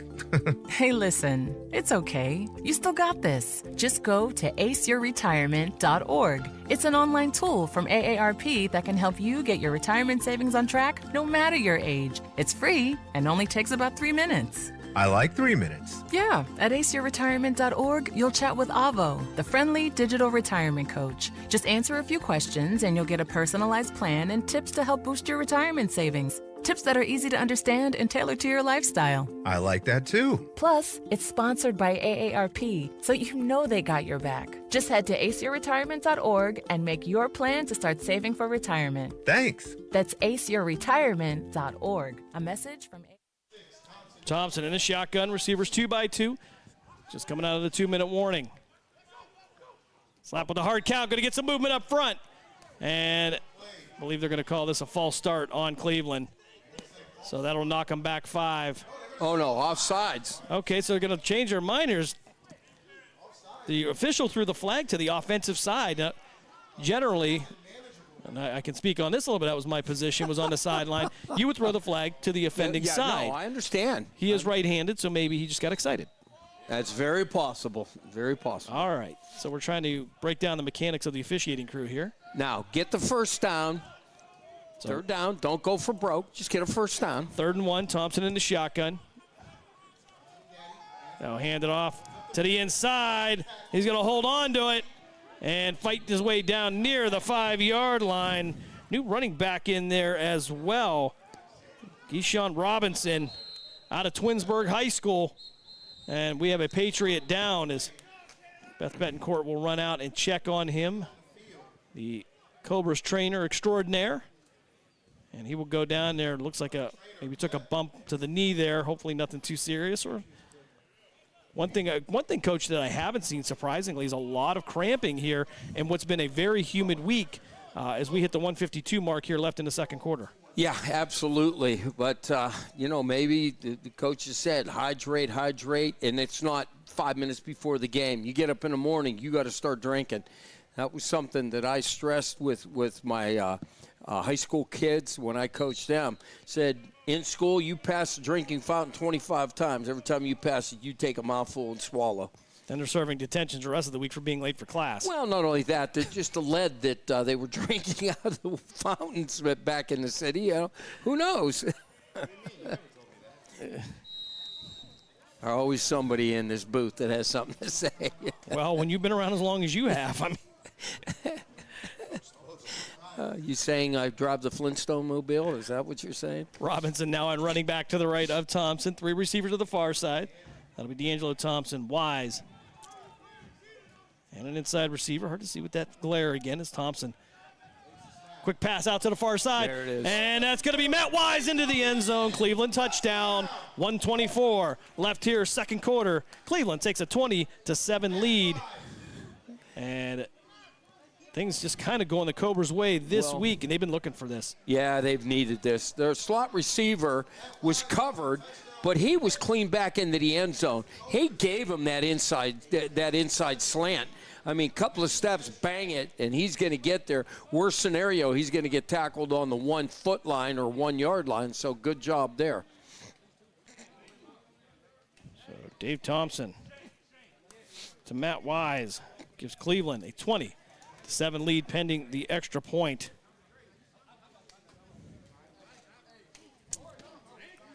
Cooper Ryder set as Hale gets the high snap down. He'll get this up, and it will be no good. It'll remain 20-7, 1:24 left here in the second quarter. Cleveland heads right downfield there, Coach. They take advantage of the great setup on the kick return. 4:02 was left on the clock when they got the ball.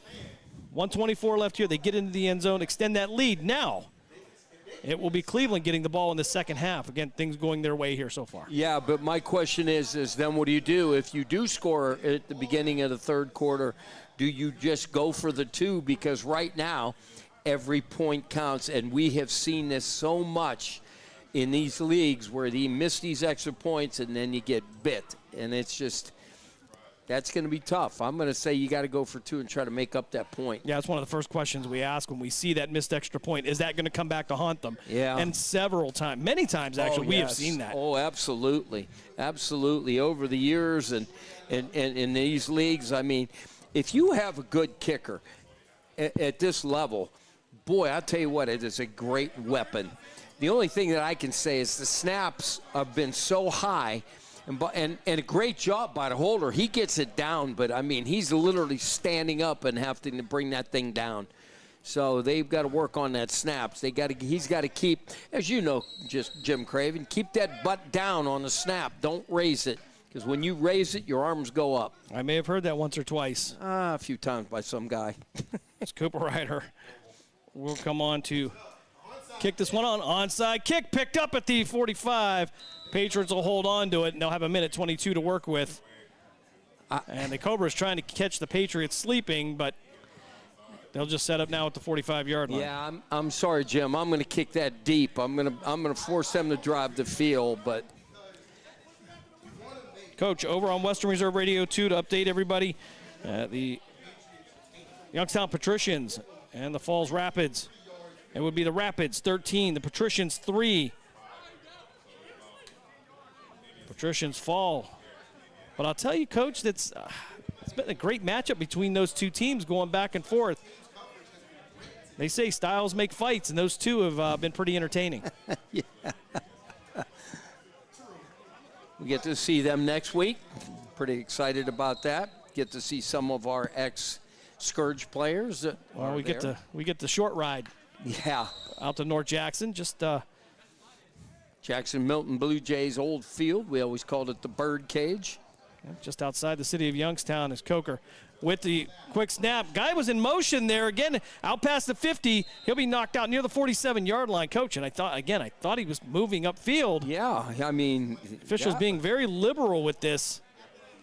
He cannot go. He planned it was upfield, Bonnie. He threw that ball in the snap. I don't know.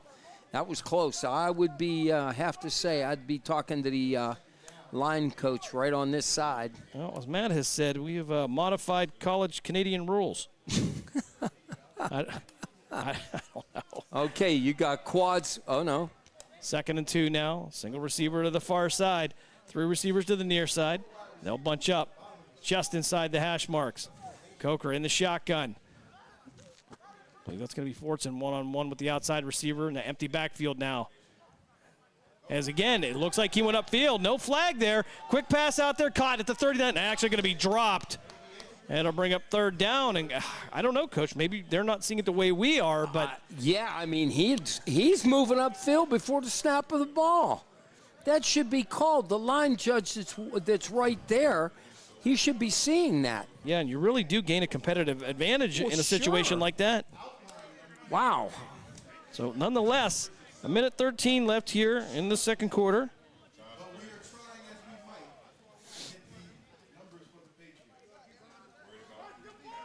Sun's starting to go down, thankfully, on the side of the field where we kick the extra points, just the side. As the Patriots now 2-by-2. Slot receiver on the right side there, dropping back into the backfield. They'll send him in motion from right to left. Coker in the shotgun. And we're having some movement up front. Low snap, and then we're going to have a flag in it. Coach, I don't know that anybody came across the line. But yeah, he came across, but I don't think he snapped the ball. Okay, well, under college rules, that's a correct call, but I didn't think he came all the way across. Yeah, he looked like he's... All right, so we have a lot of questions, but that's enough for a... It is what it is. For a Patriots first down, they'll mark it at the 42. 1:13 left here. Clock hasn't started yet. My balls would be bleeding right now. Watch the ball. Watch the ball. Single receiver to the near side. Coker in the shotgun. 3 receivers to the far side. That'll be the narrow side of the field. Quarterback stepping up, then taking the snap. They'll hand it off and get out to the 40-yard line. Pickup of 2. Call it 2nd and 8 for the Patriots. And again, Coach, I see even the quarterback moving forward to take the snap. So Patriots are going to take a timeout with exactly 1 minute left here in the second quarter. We'll take a timeout as well. You are listening to Cleveland Cobras football here on Western Reserve Radio, part of the iMedia One Network. We're back on the other side. During the fall and winter, grilling season never ends, and Gessler Propane is your local supplier that makes sure you get your hard-earned money's worth. Why go to gas exchanges to pay higher prices for tanks not filled to capacity? Gessler Propane makes sure you're prepared for year-round grilling with 100% filled tanks at a reasonable cost. See Bob Monday through Friday, 10 to 4, and Saturday, 9 to 3 at Gessler Propane, 702 Youngstown Poland Road, Struthers, or call 330-755-9119. Gessler Propane. They got gas. The stations that are always ahead of the game. Western Reserve Radio, Western Reserve Radio 2, and City View Sportscast. Youngstown, Ohio.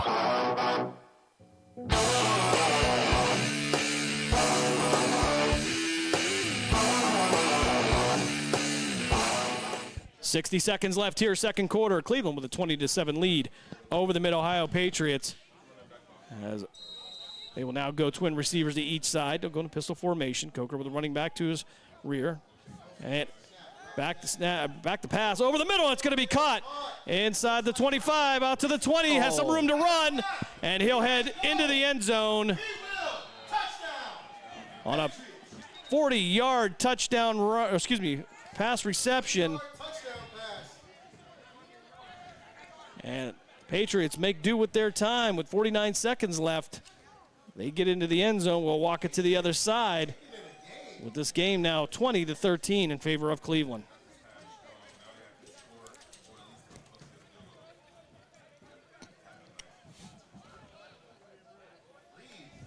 The good news for Cleveland is they will get the ball in the second half. They have got to do a better job. All they're doing is running completely past the DBs. They have got to do a better job. You either got to jam them solid up front, or you got to back up and give them a little bit because they're getting smoked deep. So that's a 40-yard touchdown reception for Josh Burgess from Coker. With just 49 seconds left here in the first half. These extra points becoming quite the thing here as the switch sides of the field. Cleveland not converting on their last extra point. So kick is up, and it is no good. 49 seconds left here in the half. And the score will remain 20-13. And I believe the coaches thought that the man off the edge to our side was offside. I think he's arguing that point, but nonetheless, it's a 7-point lead for Cleveland with 49 seconds left. Cleveland going to get the ball back. I believe they have 2 timeouts, if I'm not mistaken, and they will head to the third quarter in getting the ball first. Well, I'm just going to say, how about run a play, see what happens, and then take a knee. Just go in with the lead. Don't get fancy. So the coaching staff not happy from Mid-Ohio as they have a conversation with the umpire. But nonetheless, both teams lining up for the kickoff. Matter of fact, I believe they got to remember to flip sides of the field here. All right. So the kickoff team back at the 30-yard line. We'll see if the officials are going to line them up. But again, 49 seconds left here. Wow. As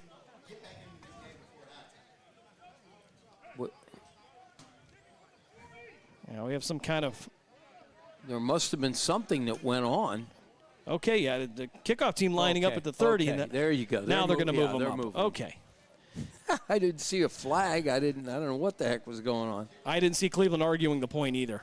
So they were more than content to let. We'll take that 10 yards. That's not a problem for us. D'Angelo Thompson, Tyree Knight back to return for Cleveland with 49 seconds left. And, Coach, I would have to assume you're going to keep this on the ground.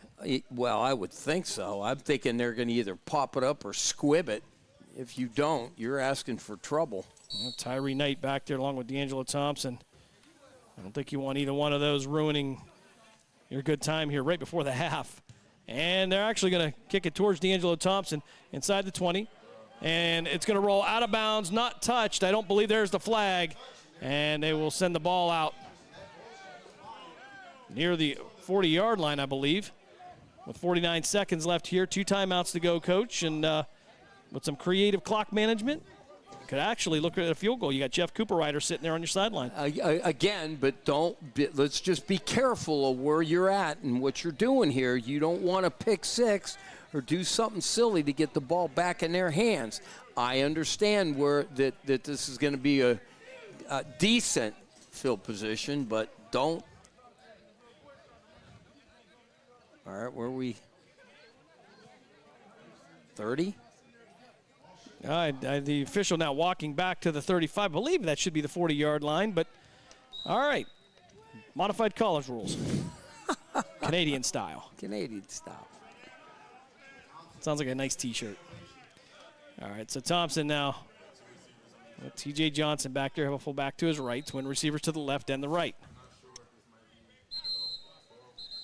And the Patriots going to take a timeout with 49 seconds left. We will take a timeout as well. You are listening to Cleveland Cobras football here on the new iMedia One Network app. We'll be back right after this.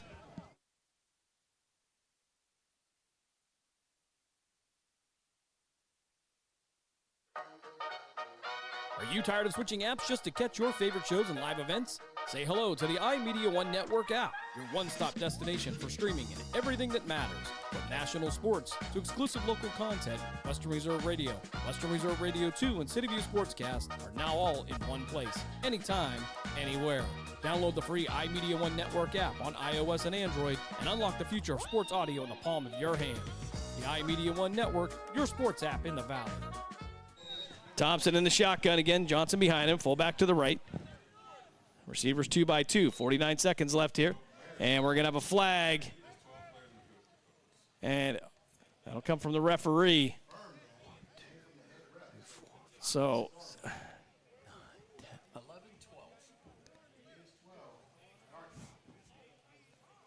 All right, so the legal substitution. Well, delay. Actually, I'll call it a signal delay of game, but. All right, so this will move the ball to the 30-yard line. Only 1 second came off the clock there.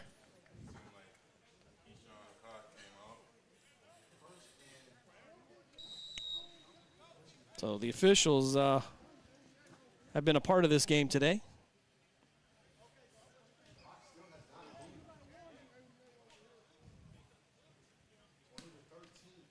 Just 48 seconds before the end of the first half. Twin receivers to the far side. That'll be Tufts and Wise. Thompson, single receiver to the near side. Slap Thompson in the shotgun. Johnson behind him. Fullback to the right. He'll pitch it out to the far side. That'll be Johnson looking for room to run. He'll cut back in. Get inside the 30, 35, and past the 40, and maybe down near the 44. See where they're going to spot this one at. I believe they're going to spot it at the 43. And we have a Patriots player down here with just 34 seconds left in the half. We'll have an official's timeout to check on him.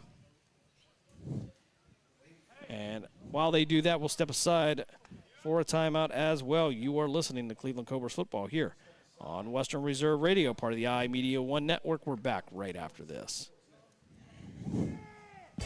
Located in Applewood Estates in Boardman Township, the Applewood Swim and Tennis Club offers a pleasant family environment. Choose a membership that meets your needs and enjoy a relaxing venue that includes not only swimming for the family, but also youth activities such as competitive swimming, tennis, and more.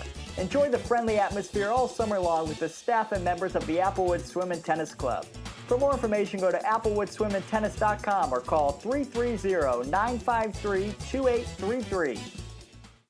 Not completing high school is more of a social thing than it was an academic thing. Even though all these years have passed, I still had that longing to have my diploma. At age 30, Carissa finished her high school diploma. If you're even considering getting your high school diploma, you can do it. No one gets a diploma alone. If you're thinking of finishing your high school diploma, you have help. Find free adult education classes near you at finishyourdiploma.org. That's finishyourdiploma.org. Brought to you by the Dollar General Literacy Foundation and the Ad Council. Youngstown, Warren, and Salem Sports Talk is on the iMedia One Network, Youngstown, Ohio.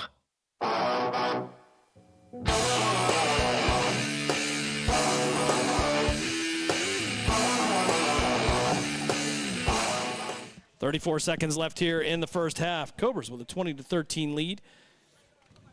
Cobras with the ball, 2nd and 2 at the Cobra 43-yard line. 2 timeouts left here for Cleveland. As Thompson will be in the shotgun, he'll send Wise in motion from right to left. He'll pitch it out to the near side here. Johnson trying to work around the block of Wise. Nowhere to go, and Johnson will head out of bounds near the 44-yard line. So may have picked up a yard on the play, be just short of the first down, and 25 seconds left on the clock. Yeah, I'm not sure what I'm going to do here. If you're going to do something, be safe, get the first down, and hopefully we you either get out of bounds or do something. If not, you're going to call 2 plays in the huddle and then go from there. But you got 3rd and 1. Don't be silly because they're going to be waiting for that quick throw. Tufts and Wise, the receivers to the far side. D'Angelo Thompson, single receiver to the near side. Gaddy, now the tailback. I believe that's going to be Ambrose Picorni at the fullback position to the right of Thompson. Hand off to Gaddy. Gaddy cutting back to the near side. Cross midfield. He'll get out of bounds near the 43-yard line with 20 seconds left here in the first half, Coach. And maybe it looks like they're chipping away, maybe to give the field goal. Special teams an opportunity to put up 3. Yeah, I got to believe that's exactly what's going to happen, Jim. Just chip away. Cooper Ryder looking for the opportunity. And for him, I think he got to get right around that ball, maybe to the 20-yard line, maybe right around a 37-yard field goal for the former Toledo Rocket to put that one up. But and here's the thing, they're understanding what they got. So when you get down there, they see that they can't get any more. They get out of bounds quickly to save time. Playing smart football today. Thompson now in a pistol formation. Gaddy to his rear. He'll turn to Malik and adjust some things. Play action. Fires down the sideline. And it's going to be caught inside the 15. Down to the 13-yard line. Devin Tufts on the reception with 12 seconds left there, Coach. And a timeout taken by Cleveland. And an opportunity for Jeff Cooper Ryder to extend the 20-13 lead by 3.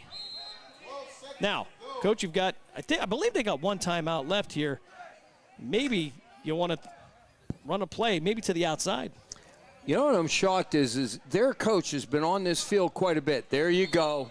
They got him. And I see the hat come off, so that's going to be 2, Coach. But now, the thing is, it's only going to be half the distance here. Ball's at the 14-yard line? Is that where they marked it? So ball's going to go to the 7-yard line. From there, it'll go half to the 3.5-yard line. These are both dead ball fouls. And when the official starts throwing his hat, I mean, he's just the next thing Coach is his shirt. I mean, there's nothing left. Either that or he's going to throw a small player, one of the two. So Coach complaining there was a hands to the face. But he's coming out to all 3 of the coaching staff from the Patriots now out at the hash marks. And I think they've had enough, and the officials are saying go. Yeah, again, stop. You know what? These coaches have been on this field quite a bit. And let me tell you what, you just can't do that. You can't. Well, I think they're proving your theory wrong there, Coach, because they have been. I know, but now it's cost them. But it's cost them now, what, 30 yards in penalties technically? Yeah, indeed it has. So you just can't do that. I know I was accused of being on the field quite a bit, but that was because I'm talking to my Those were just accusations, though, no, Coach. I was just talking accusations. to quarterback. I knew how far Nothing was ever get. proved. We know. Head coach is Mason Plumstead. The owner is Noel Plumstead. The offensive coordinator is Elijah Torbert for the Patriots. Chris Wynn, the assistant OC. Derek Crawford's a special teams coach. And defensive coordinator is R.J. Gilliland. So full staff for the Mid-Ohio Patriots. Now we'll see an unsportsmanlike call now against the Patriots. That's what they're going to assess. Now if there were 2, Coach, again, my theory is correct, they should mark this one at about the 3.5-yard line. Okay, so they're going to assess 1. All right, so maybe they felt bad. No, they'll erase 1. But I would love to know what kind of time, if they have a timeout left. Ball on the right hash mark now, 12 seconds left. Picorni to the right of Thompson. We got 1 timeout left. Gaddy to his left. D'Angelo Thompson, the single receiver to the outside. He'll be on the near side here. Twin receivers to the far side. Movement up front. Thompson back into the corner of the end zone looking for D'Angelo Thompson. And it's going to be dropped in the end zone. Had it right at the fingertips. 8 seconds left here in the first half. And second down. Wow, tough one, Coach. You got 8 seconds left. Do you take the chance in case you have a bad snap? But they said they still have 1 timeout left. So you got plenty of time. All right, so T.J. Johnson. But you got to designate somebody that if something happens, you got to get right on that cap right now. Tyree Knight will make his way to the sideline. T.J. Johnson in for Cleveland. 8 seconds left here in the first half. Cleveland with a 20-13 lead over the Patriots. As Devin Tufts and Matt Wise will be the receivers to the far side. Again, D'Angelo Thompson will be one-on-one to the near side. He'll be to the wide side of the field. Johnson in the shotgun. Thompson in the shotgun. Johnson to his left, Picorni to his right. Thompson with the hard count. Back to pass. Follows out, looking out into the corner, and it's going to be knocked away. Matt Wise, the intended receiver. 5 seconds left here in the half. And the field goal unit going to come on now. It's Jeff Cooper Ryder. Well, we have a timeout now for Cleveland. They'll take their final timeout with 5 seconds left. We will take a timeout as well. You were listening to Cleveland Cobras football here on the brand new iMedia One Network app. During the fall and winter, grilling season never ends, and Gessler Propane is your local supplier that makes sure you get your hard-earned money's worth. Why go to gas exchanges to pay higher prices for tanks not filled to capacity? Gessler Propane makes sure you're prepared for year-round grilling with 100% filled tanks at a reasonable cost. See Bob Monday through Friday, 10 to 4, and Saturday, 9 to 3 at Gessler Propane, 702 Youngstown Poland Road, Struthers, or call 330-755-9119. Gessler Propane. They got gas. This is number 56. This is number 56, Antoine Peterson, known as Tony Sweets. You're listening to Cleveland Cobras football on iMedia One Network.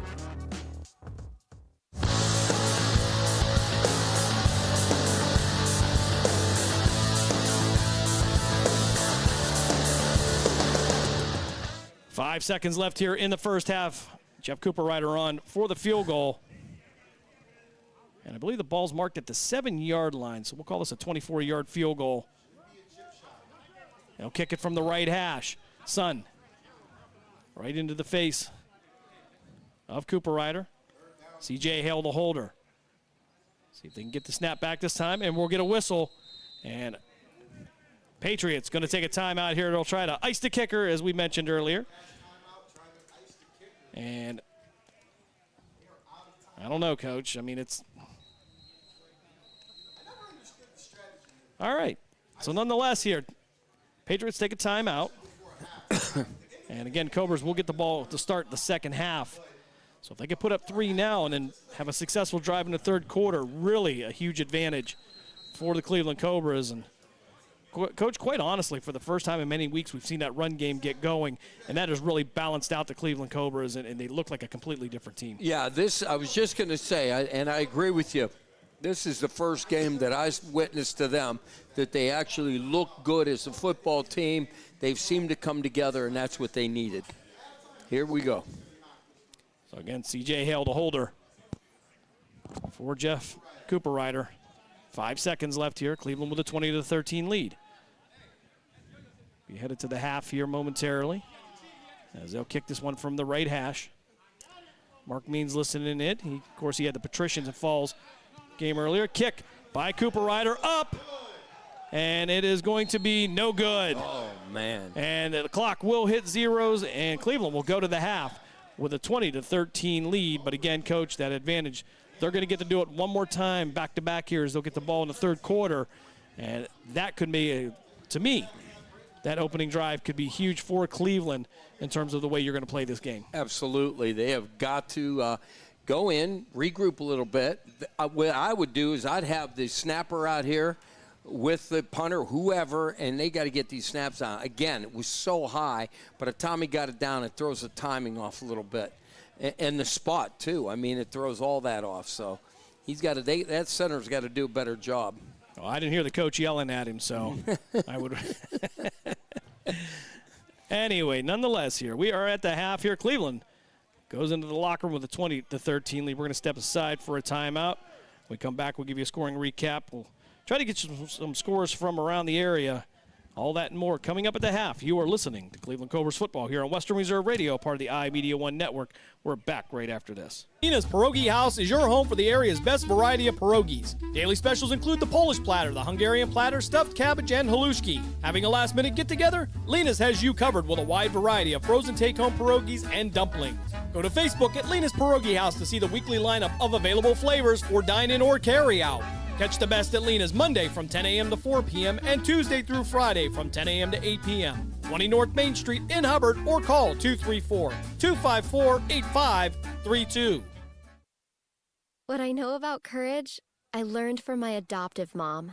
She said sometimes you just gotta hold on and know we'll get through this. Mom, we are so high up. Hold my hand. No, you hold my hand. Here we go. Learn about adopting a teen from foster care. You can't imagine the reward. Visit adoptuskids.org to find out more. I learned patience from my adoptive dad. All he had to say was, "Hey, you got this. Just breathe." Hey, we're pretty good. Yeah. Might have to start a band. I got it. Learn about adopting a teen from foster care. You can't imagine the reward. Visit adoptuskids.org to find out more. This message is brought to you by Adopt US Kids, the U.S. Department of Health and Human Services, and the Ad Council. During the fall and winter, grilling season never ends, and Gessler Propane is your local supplier that makes sure you get your hard-earned money's worth. Why go to gas exchanges to pay higher prices for tanks not filled to capacity? Gessler Propane makes sure you're prepared for year-round grilling with 100% filled tanks at a reasonable cost. See Bob Monday through Friday, 10 to 4, and Saturday, 9 to 3 at Gessler Propane, 702 Youngstown Poland Road, Struthers, or call 330-755-9119. Gessler Propane. They got gas. Honorary Forest Ranger Betty White here, lending a hand to my dear friend Smokey Bear. Because for years, he's only said, only you can prevent wildfires. But there's a lot more to say. Like if you park your car on tall, dry grass, the hot exhaust pipe can start a wildfire. So keep the animals safe, especially the cute shirtless one. Go to SmokeyBear.com to learn more about wildfire prevention. Brought to you by the U.S. Forest Service, your state forester, and the Ad Council. Located in Applewood Estates in Boardman Township, the Applewood Swim and Tennis Club offers a pleasant family environment. Choose a membership that meets your needs and enjoy a relaxing venue that includes not only swimming for the family, but also youth activities such as competitive swimming, tennis, and more. Enjoy the friendly atmosphere all summer long with the staff and members of the Applewood Swim and Tennis Club. For more information, go to applewoodswimandtennis.com or call 330-953-2833. Here's a fun fact for you. The average chameleon can point their eyes in 2 different directions. On the other hand, the average human can't.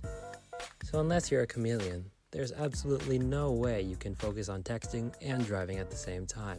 So don't do it, unless you're a chameleon. Visit StopTextsStopWrecks.org. A message brought to you by the National Highway Traffic Safety Administration, Project Yellow Light, and the Ad Council. Professional, fast, highly knowledgeable, easy to work with. These are real reviews by customers of Sandrock Concrete. For all your concrete block, brick, stone, stonework, and excavating needs, call Jerry Sandrock. For your free estimate at 330-506-0013. Sandrock Concrete is fully insured and ready to make your ideas a reality. Sandrock Concrete is a proud supporter and sponsor of Mahoning Valley High School football on Western Reserve Radio. What grows in the forest? Trees? Sure. Know what else grows in the forest? Our imagination, our sense of wonder. And our family bonds grow too. Because when we disconnect from this and connect with this, we reconnect with each other and build family memories we will carry with us forever. The forest is closer than you think. Find a forest near you and start exploring at discovertheforest.org. It's easy. Just put in your zip code to find family-friendly outdoor destinations near you. You'll also find guides to free activities, games, and amazing forest facts. Give the magic of the outdoors to your kids and reconnect with your family. Find a forest near you at discovertheforest.org. That's discovertheforest.org. Brought to you by the United States Forest Service and the Ad Council. Are you tired of switching apps just to catch your favorite shows and live events? Say hello to the iMedia One Network app, your one-stop destination for streaming and everything that matters. From national sports to exclusive local content, Western Reserve Radio, Western Reserve Radio 2, and City View Sportscast are now all in one place, anytime, anywhere. Download the free iMedia One Network app on iOS and Android and unlock the future of sports audio in the palm of your hand. The iMedia One Network, your sports app in the Valley.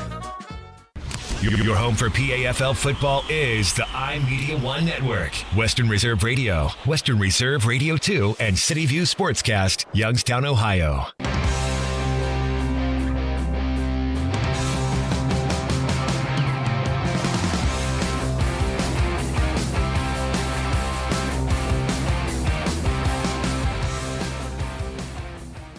Halftime continues here in Lakewood. Cleveland goes into the locker room with a 20-13 lead over the Mid-Ohio Patriots. We'll take a look at the scoring recap as the Cobras take their first lead of the season into the break. And it would be 7:05 left in the first quarter as Dave Slap Thompson would hit Devin Tufts on a 38-yard touchdown pass. That would give Cleveland the 7-0 lead. In the second quarter, it would be TJ Johnson on a 3-yard touchdown run.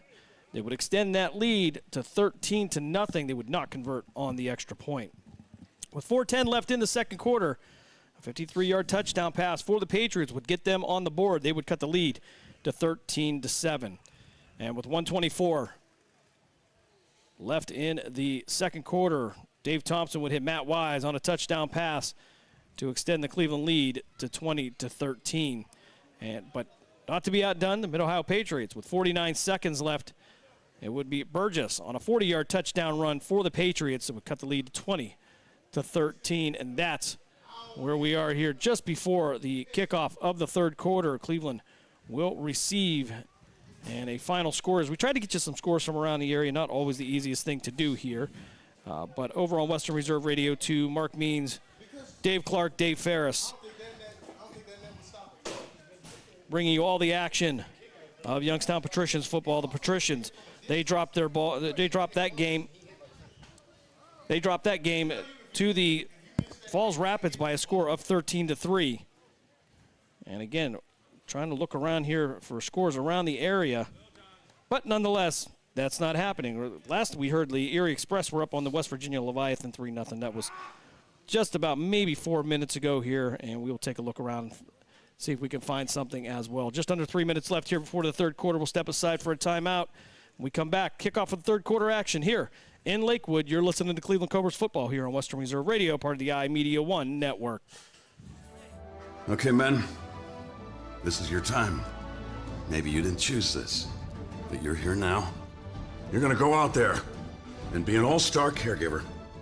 It's up to you. So what are you gonna do?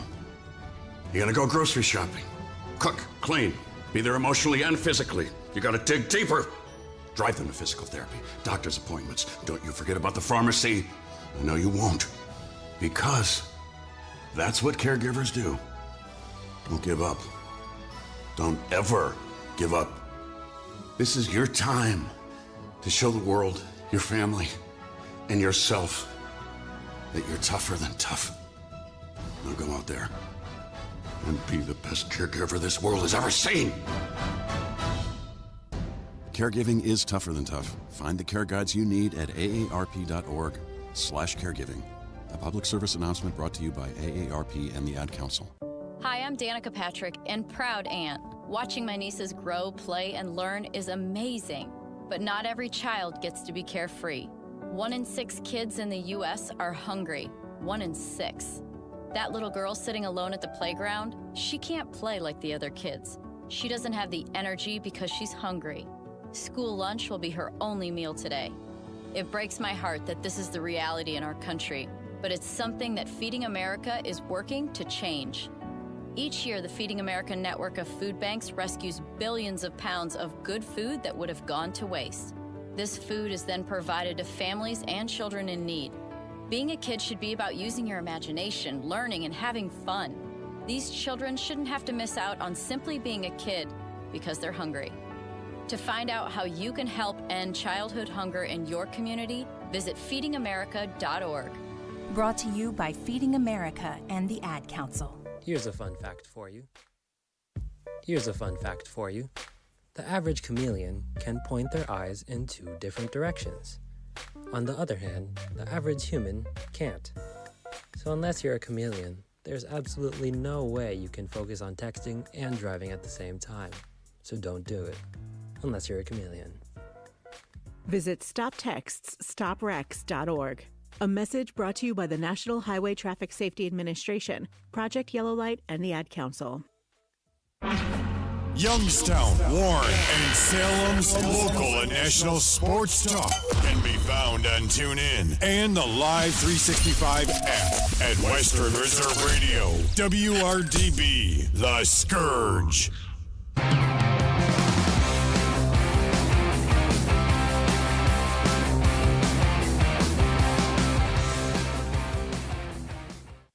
Third quarter action coming up here. 15 minutes up on the board. Cleveland with the 20-13 lead. Next week, PAFL will be on hiatus for the 4th of July weekend. However, the Cobras will return the following Saturday. So 2 weeks from today, they will head to North Jackson to take on the Youngstown Patricians. The Patricians falling today to the Falls Rapids by a score of 13-3.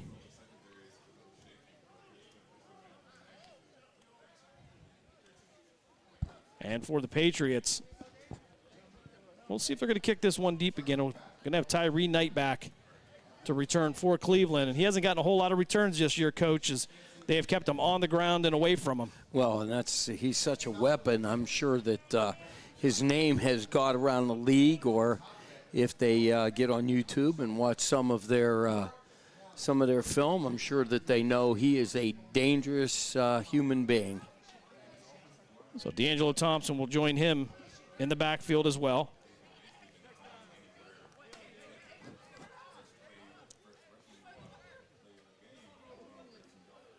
Patriots going to line this one up from the 40.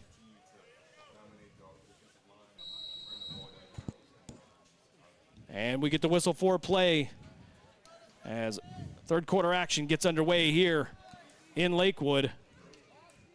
Going to run one more player on. Got to make sure we're balanced. Can't be unbalanced. At this point, we'll get 11 on the field. We'll be happy with that. This one actually going to hit right back to Tyree Knight at the 5-yard line. He'll bring this out to the 20 and track down at the 19-yard line. Try to find an end. Try to reach around the end here to the near side, but nowhere to go. Great coverage by the Patriots kickoff team. Yeah, we're trying to get a number on it, but it's... Yeah, good luck with that, Coach. Yeah. They are ghosts of numbers at best. So the Patriots wearing white jerseys with white numbers outlined slightly, I believe, in red. Not broadcast friendly to say the least, but then again, why would you want to promote this level of football? That would be insane and silly. That looked like Zach Thomas. That looked like number 24. Almost a tackle. Looked very Zach Thomas-ish. I'm talking about the one from the Miami Dolphins, though. He's a little different there. A lot different. All right, so Cleveland with the ball. They'll mark it at the 19-yard line, 1st and 10. Just underway here, third quarter action. You're joining us here on YouTube, actually, or on the iMedia One Network app. It's Thompson and the shotgun, twin receivers to each side. TJ Johnson, the back, quick pass out to Knight. He's going to catch this one at the 24-yard line. Might give him the 25. And if they give him the 5, it'll be 2nd and 5 for the Cobras. Indeed, they will put it at the 25-yard line. Well, that was a great catch because he caught it, threw it behind him, and he was able to turn his body and was able to gather that in. 5-yard gain, great job. Twin receivers to the far side. That'll be Tufts and Wise. Knight and Thompson to the left. Quarterback slap Thompson. Johnson to the right at the running back position. Thompson with the hard count. Back to pass, fires out to the right, has a man wide open. Devin Tufts out at the midfield, makes one cut, and he's got one man to beat. He is gone.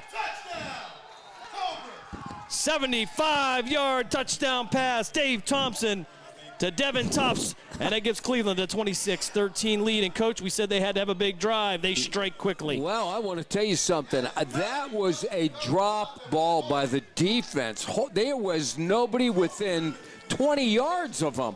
That was absolutely an easy touchdown. So, I mean, there was, again, the defense, I have no idea what happened. Somebody left their position or their zone, and he was, I mean, again, it had to be at least 20, 30 yards. Nobody around him, so this extra point. So open you thought he was going to drop the ball. Yeah, and I've seen that, believe me, I've seen that.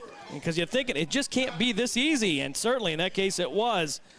Cleveland, 75-yard touchdown pass, extra point pending as Cooper Ryder will come on. C.J. Hill to hold. Hopefully this center keeps his butt down. They got to get these snaps down. All these points count now. Better snap. Still up. He'll get this one up into the net. Good. And it is good. 14:06 left here, third quarter. Cleveland strikes quickly on a 75-yard touchdown pass. Thompson to Tufts. And gives Cleveland the 27-13 lead. We'll step aside for a quick timeout. You're listening to Cleveland Cobras football here on Western Reserve Radio, part of the iMedia One Network. Your home for PAFL football. Your home for PAFL football is the iMedia One Network. Western Reserve Radio, Western Reserve Radio 2, and City View Sportscast, Youngstown, Ohio.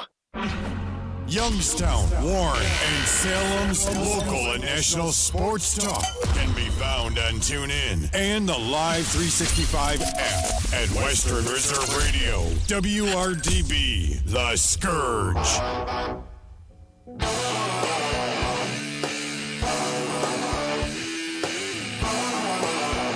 14:06 left here, third quarter. Cleveland on the quick strike takes the 27-13 lead. For the Cobras, it's got to be a series of small wins. Third quarter coming out with the ball, that was one of them. Yeah, and I agree with you 100%. The defense has got to be aware of this quarterback because he's been diming them for long passes. They've got to get heat on him, and these DBs got to do a better job on their drops and coverage. Cooper Ryder going to have to wait here as the ball's going to blow off the tee. Winds reported right now about 12 miles an hour right here, but up in the press box, kind of a nice breeze. We haven't had a whole lot of issue with wind, but enough to push the ball off the tee. As Gaddy now on his feet. And Cooper Ryder going to send this one out of bounds. Flag will come out, and they will mark this one. Now, last time they marked it to 35, so I guess they'll put it to 35. Thought that was supposed to be a 40, part of the penalty from the 25 to the 40. But we've seen a lot of things here. We've learned a lot. Over the last 5 weeks, we've learned a lot. Yes, every game seems to be a little bit different, but that's okay. There's a lot of lessons to be learned here. So, as Arthur Green will come off the field. Now, defense. Either you got to get to this quarterback, you got to wrap guys up, and you cannot let them get past you. 27-13 is the score. Cleveland with the lead. Patriots with their first possession of the second half. They'll go 2-by-2. Coker in the shotgun, one running back to his left. With the handoff out to the right side. Contact at the line of scrimmage. Nollings steps in, closes it down for him. And the Cleveland Cobra defense feeling it after that big first series by the Cleveland offense. Yeah, that was a great job. But, again, I'm going to stress you got to be aware of the deep ball because they've done really, they've gone up and down the field a bit with their running, but the deep passes have absolutely killed the Cobras. So they've got to do a better job, the defensive backs, on their drops. And, again, they've got to be able to look back a little bit instead of looking into the eyes and then throwing the arms up. We've always taught fill with the elbows and get into position. 2-yard loss on the play. 2nd and 12 now for the Patriots. 13:20 left here, third quarter. Coker in an empty backfield now. 3 receivers to his left, 2 to his right. Back to pass, looking over the middle. Fires over. A looping pass is going to be caught at the 45 and brought down near the 41-yard line. Plenty enough for a Patriots first down. So after a great job by the Cleveland defense, the secondary opens up that middle. Okay, this is McDonald was on that. He rode him back about 6 yards, banged him, and then he peeled off of him. Safety should have picked him up. There was no safety. He was absolutely wide open. This is what I was talking about earlier. So the Patriots now 1st and 10 at the Cobra 41-yard line. 12:50 left here, third quarter. They'll go empty backfield again. 4 receivers to the left side. They'll have a high motion. Quick pass out to the far side, and it's going to be dropped. Ambrose McCorney right there defensively, but that's going to be a forward pass.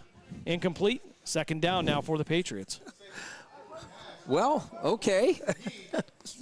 Looked a little bit behind, but that's why they wear the stripes. They're out there as honest people. I have no problem with that call again. And what I've watched from the Patriots is a lot of that motion. Either the forward starting, with that high motion, maybe it was the anticipation I had that he was going to go forward. Right. But they've been doing that, and that really does gain a competitive advantage. Sure. Your receivers already in step. As they will send twin receivers out to the far side. Pinnock will be the far receiver. Coker in a pistol formation, tailback behind him, fullback to the right. Quick handoff right at the line. He'll get past the 40, inside the 40, down near the 38-yard line. Flag will come flying into the pile there. And we'll see if we get a call from our referee. Believe that's going to be in the area of holding, but I don't know why he threw a beanbag. Okay, so maybe on the way down in the pile, obviously he saw something we didn't. But yeah, I thought it was a flag, and I apologize. So the beanbags now are orange compared to what they were several years ago when they were blue. But you see something fly in there, and that's what you think. Yeah, I never got the orange bean bag there. So go in motion from right to left. 3 receivers to the left now. Back to pass is Coker. Under pressure. McCourty looking for it, and it's going to be dropped at the 38-yard line. Pass was bobbled. And Patriots going to come up limping a little bit. That's going to be D'Amico Barnes. That's one of those ones where I got this, I could score, and he bobbled it. What do we got? Yeah, Barnes came up limping a little bit, and he'll go down. Oh, okay. And certainly, again, when it's so easy, sometimes, you know. Well, you were talking about the beanbags and the penalty flags, but when you were an official on the field, I believe, weren't they red and white? Kind of that Dyke Beatty era. How long ago do you think I did that? This was the 2000s. I mean, not the 1820s. I mean, it's. But it was always for the blue beanbag. It was hard to see in the high school games, a little bit. It was dark. Yeah. But now there's a lot of confusion, and I've caught myself doing it where you think that it's a penalty flag. It's a penalty. I didn't really catch what color it was, but I seen something go flying in there. That's why I stopped to look to see if that was. No, I make reference to Dyke Beatty. Thanks to him, that's why these penalty flags are all over. And many people don't know that. They do not know. He actually invented the penalty flag, which was red and white striped. Dyke Beatty there from Youngstown, Ohio, Penguin. And now the red flag's still used in the Canadian Football League. Oh, is that right? I was not aware of that. It is still used there, and they I know red makes sense. Red, wrong. Like, yes, when you were a fifth grade English teacher, would get it back. Yeah, I'm with you. But the yellow more visible, obviously. Yes. So we understand, but have to do a little bit differently than everybody else. Okay, Coker here now. We go. We'll go with an empty backfield. 4th and 7. Watch draw. Stepping up. Firing downfield. Has a man. And it's going to be dropped. That's great. And some contact after the play there, and I think it was a good no call by the official. I think the ball had been well past him prior to that, so a good no call by the official. A turnover on downs. Cleveland will take over 1st and 10. He looked at that all the way down. If he would have looked to his left, he had 2 receivers standing almost wide open. All he had to do was pop, and they were beyond the sticks, standing there waiting for him to throw the ball. And thank God he went down the center of the field. Good coverage. They did a great job defensively, but what he did was he focused on one receiver, and they were able to jump that. 1st and 10 for Cleveland at their own 38-yard line. 10:56 left here, 3rd quarter. Cleveland with the 27-13 lead. Cleveland has not had a lead since week 1, I believe. So now what they got to do is just patience. Just be patient, get some drive going, eat some of that clock. And this is really a time when the ground game, that's been working for you all day is very important. Yes, right now. Don't get greedy here where you're going to cause a mistake and then bobble something. Just run the ball. So Thompson in a pistol formation. I believe there's going to be Matt Wise behind him. All right, so new there. Twin receivers each side. They'll send Tyree Knight in motion. Quick pass out to the far side. Caught. And brought out to the 40-yard line. Pick up a 2. 2nd and 8 now for Cleveland. I'll take that quick pass. It's safe. Again, run the ball. Run the ball. Clock will continue to run. 28 out there. That's usually the number worn by Dominic Klotman, so I didn't get the name off the back of the receiver there. Apologize. But the clock continue to run under 10.5 minutes to play here in the 3rd quarter. Sean Barnes giving a big round of applause there. We don't know why. Thompson and the pistol again. Matt Wise behind him. Send Knight in motion from left to right. Quick pitch out to Matt Wise, trying to find some room to run, but he'll be pushed out of bounds right around the 37. And they'll be a yard behind they're going to say the 38, so he'll head back to the original line of scrimmage. 3rd and 10, they're going to have to get to the Cleveland 48-yard line for a 1st down. 9:50 left here, 3rd quarter. Cleveland with a 27-13 lead. Well, now they've got 3rd and 10. Don't make a mistake. Be smart. Your defense was on the field, but you've got to try to more ball control. And probably I would look between those tackles. Had some success there with T.J. Johnson, who is back in the game. So Knight and Wise, the twin receivers to the near side, twin receivers to the far side. 3rd and 10. Knight going to go back to the far side. 3 receivers to the wide side. Thompson with the hard count. Great job by the offensive line not moving. Thompson stepping up in the pocket, fires over the middle, caught inside the 45-yard line. Tyree Knight on the reception, and we'll see where they're going to mark it. He was standing at the 41. They'll give him the 42, and plenty enough for a Cleveland first down. Clock will continue to tick down right to about 9 minutes. That's a great job. I'll tell you what, he gunned that in there, and they had the defense had no way that they could get to it. Twin receivers on the far side. Knight and Wise to the near side. Tuff's going to be on the outside. Got some movement, and a couple of Cobras going to get a head start. No question there. As they'll move this one back to the Cobra 47-yard line. 8:49 left here, third quarter. 1st and 15, and I know the coaches aren't always happy about having to find that 1st and 15 play on the play sheet. Yeah, I mean, just be smart and get a little bit of it. Don't get greedy. Sun's gone down here. Nice breeze. Temperature's cooled off a little bit. Everybody seems to be in pretty good shape in terms of the cramping, but just about a quarter and a half to go here. Thompson in the shotgun. Now hand it up to Johnson. Johnson tucking the ball away. He'll spin and move. He'll get down to the 43-yard line, be a yard short of the original line of scrimmage at the 42. They're going to have to get to the 32 for a first down. Well, but I'll take that. That's all right. You got some positive yards there. Malik Gaddy making his way to the field. Johnson going to go down here. May have gotten bumped up a little bit on that knee as he was trying to power his way through. Cobras training staff out to take a look at him. And we'll have an official's timeout. 8:02 left here in the third quarter. We'll step aside for a timeout as well. You're listening to Cleveland Cobras football here on Western Reserve Radio, part of the iMedia One Network. We're back on the other side. Are you tired of switching apps just to catch your favorite shows and live events? Say hello to the iMedia One Network app, your one-stop destination for streaming and everything that matters. From national sports to exclusive local content, Western Reserve Radio, Western Reserve Radio 2, and City View Sportscast are now all in one place, anytime, anywhere. Download the free iMedia One Network app on iOS and Android and unlock the future of sports audio in the palm of your hand. The iMedia One Network, your sports app in the Valley.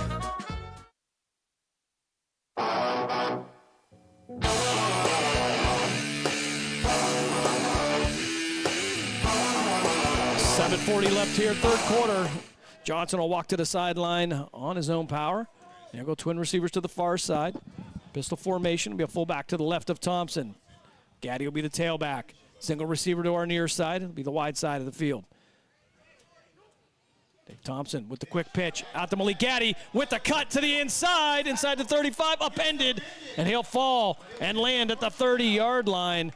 Either way, that should be plenty enough for a Cleveland first down. Clock will continue to run with 7:10 left here, third quarter.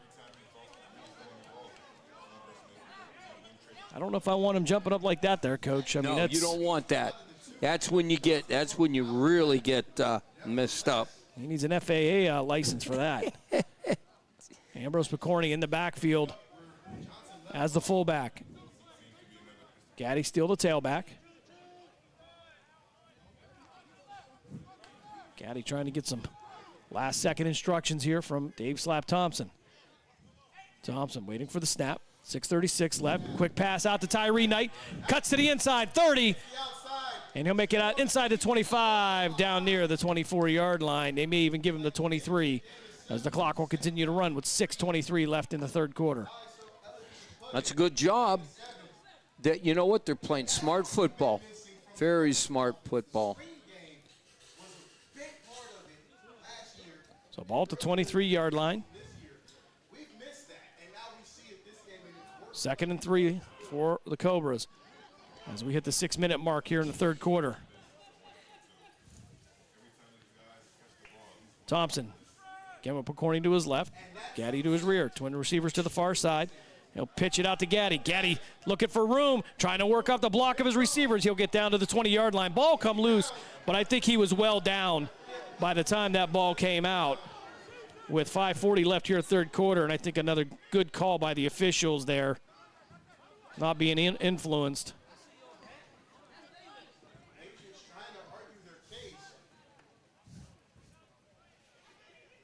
And they'll mark this at the 21-yard line. They have to get to the 20 for the first down. So 3rd and 1 for Cleveland. 5:16 left here, third quarter. Cleveland with a 27-13 lead. Final over on Western Reserve Radio 2. The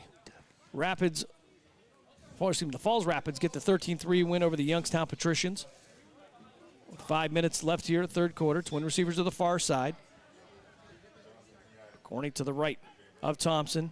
TJ Johnson back into tailback. And Taylor Johnson, the left tackle, going to get a head start there. We're going to have to move it back 5. So instead of 3rd and 1, now going to be 3rd and 6. These guys got to just slow down, think what you're doing. Don't kill a drive with something like that. Sometimes you just get too excited, Coach. Yeah, what are you going to do? Absolutely nothing. Taylor Johnson, the U.S. Army veteran, former Columbus Fire, played for the Wheaton Vikings in Germany. There you go. Got to say something nice here, Coach, because, that's the only time a lineman gets called out. So Thompson now, Picorni to his right. Johnson the tailback. Thompson with the hard count. And another false start. And instead of 3rd and 6, now going to be 3rd and 11. So that hard count, while it can be an asset, can also be a liability. Yeah, but you really got to talk to your guys in the huddle and say, we're going to hard count them, behave, just be patient. I know in the huddle sometimes the quarterbacks say we're not snapping the ball and we'd still move. Get a little excited in there, Coach. What are you going to do? Uh-huh. So they'll mark the ball at the 31. 3rd and 11 now for Cleveland. Tufts and Knight, the receivers to the far side. Single receiver to our side. Johnson and Picorni now will be on the left and right hip, respectively, of Dave Thompson.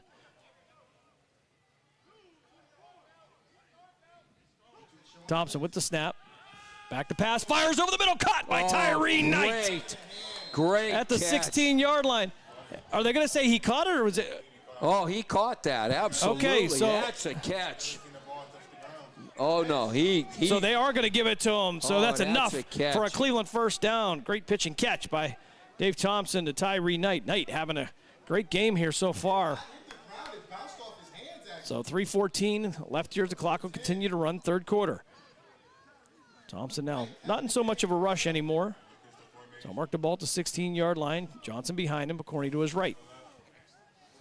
Ball dead center in the middle of the field. Thompson with the quick pitch out to Johnson, contact made in the backfield. He'll be knocked back into about the 23-yard line. I'll say actually 24. So a big loss for Cleveland with 2:47 left here in the third quarter, and that play never quite developed, Coach. No, that was that might be the one you scratch off the playlist. Yeah, exactly right. That one didn't work. You look at that and you take that magic marker and you say, we are never going to use that one.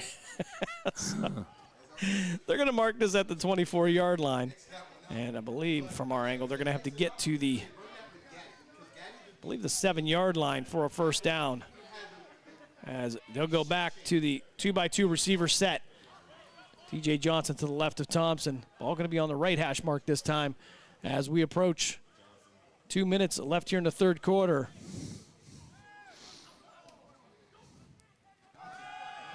Thompson back to pass. Out to Johnson in the flat. Plenty of green in front of him. He'll cut back in and go down near the 16-yard line. So right back around the original line of scrimmage. And it'll be 1:45 left here, third quarter.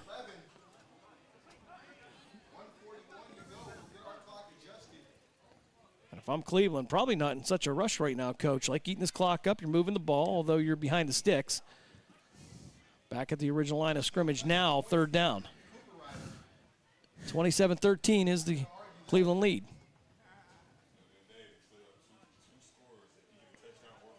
Tyree Knight, the single receiver to the near side. D'Angelo Thompson will move to the right. He'll be part of the trips receiver set. TJ Johnson to the left. Dave Thompson. Clock will continue to run as we approach a minute. They'll send Thompson in motion from right to left. TJ Johnson with the ball, and he wrapped up. May have picked up a yard on the play. So we'll bring up 4th and 9 with 53 seconds left. And are we left looking at a Jeff Cooper Ryder field goal attempt? Indeed we are. And I don't know, Coach. I think I would have probably run that right to the middle if you're going to do that. Yeah. Give your kicker a better angle. Now you got an angle. So C.J. Hale on the hold. And it's going to be Malik Gaddy, the long snapper. That's been a sore spot for a lot of teams this year in the PAFL, has been that long snapping position. You don't miss us till we're gone, right, Coach? You got that right. Kickers, on the other hand, Dama doesn't. High snap. Oh, again. Kick is up. It's going to be blocked, picked up by the Patriots. And either way, it's going to be a turnover on downs. They'll get the ball right around near the 16-yard line. Snaps are killing them. And again, we've seen that throughout the PAFL this year, where that's a hard to find skill. It is. You're absolutely right. The only time you really notice the long snappers when they have a bad snap. Really? That's a rumor I hear anyway. Is that a pat on the back to Jim Craven, center? No, I don't think that was a pat on the back, because I've heard it too. So, I mean, that's.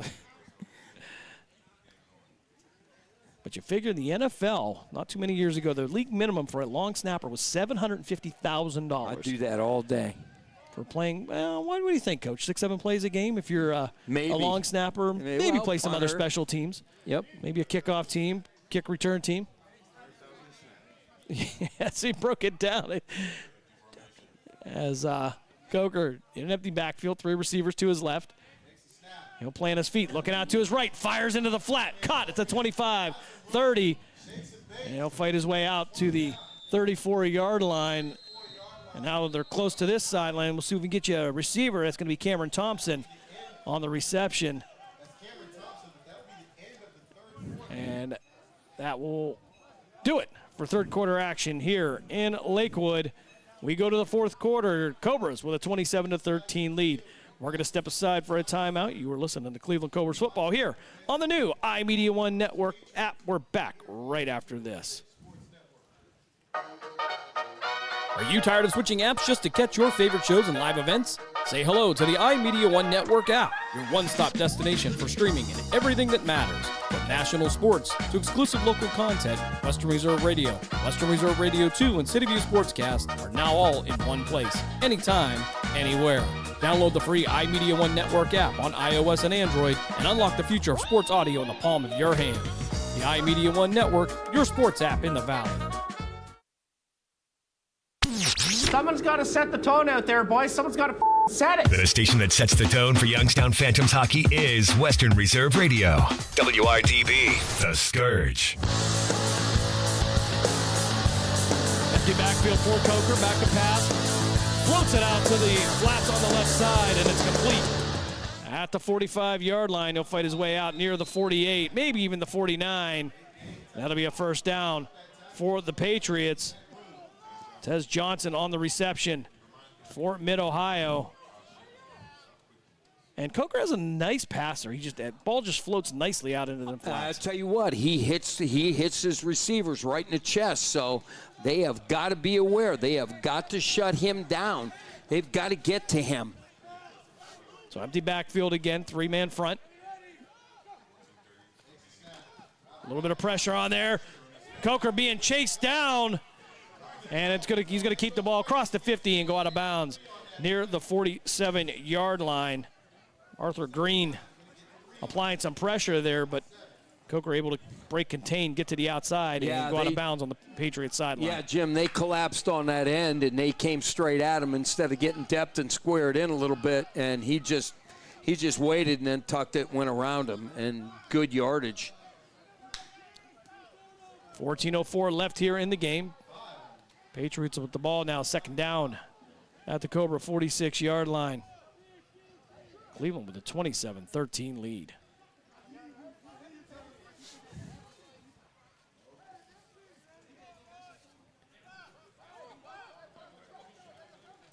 So Coker on the hand up the middle, past the 45, out to the 40, didn't go down. and he'll be brought down by a host of Cobras near the 31-yard line. It's a first down for the Patriots, and didn't hear the whistle, Coach. He I think he went down with his hand, but popped right back up. Yeah, no, he did not go down. It looked from here, it looked like he was good.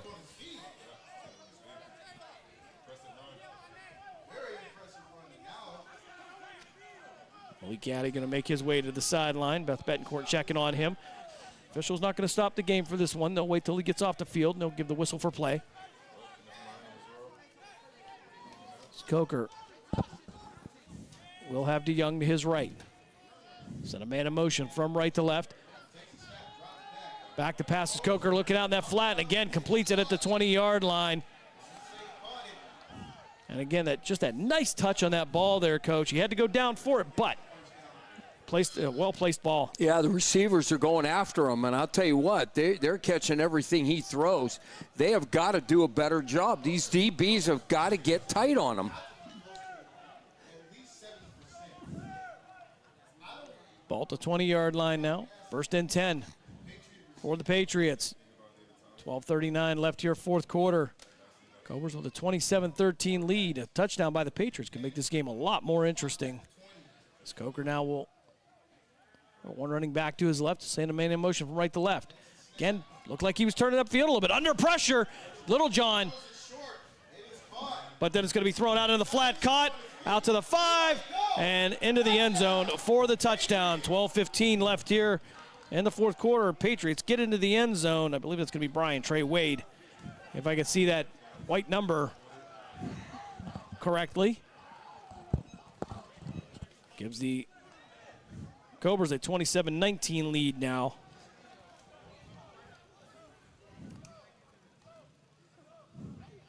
A 20-yard touchdown pass credited to the Mid-Ohio Patriots. Cuts the Cleveland lead. It's 27-19. Extra point coming up as the Patriots will have to run one on.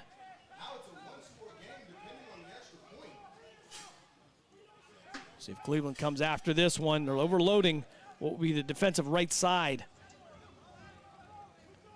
It'll be opposite side of the holder. As going to take their time here. I thought the play clock would run out. So coming off the edge here, and this one's going to be kicked up and good. 12:15 left here, fourth quarter. Patriots score on a 20-yard touchdown pass. And they cut the Cleveland lead to 27-20. We'll step aside for a quick timeout. You're listening to Cleveland Cobras football here on Western Reserve Radio, part of the iMedia One network. During the fall and winter, grilling season never ends, and Gessler Propane is your local supplier that makes sure you get your hard-earned money's worth. Why go to gas exchanges to pay higher prices for tanks not filled to capacity? Gessler Propane makes sure you're prepared for year-round grilling with 100% filled tanks at a reasonable cost. See Bob Monday through Friday, 10 to 4, and Saturday, 9 to 3 at Gessler Propane, 702 Youngstown Poland Road, Struthers, or call 330-755-9. They got gas. The stations that are always ahead of the game. Western Reserve Radio, Western Reserve Radio 2, and City View Sportscast. Youngstown, Ohio.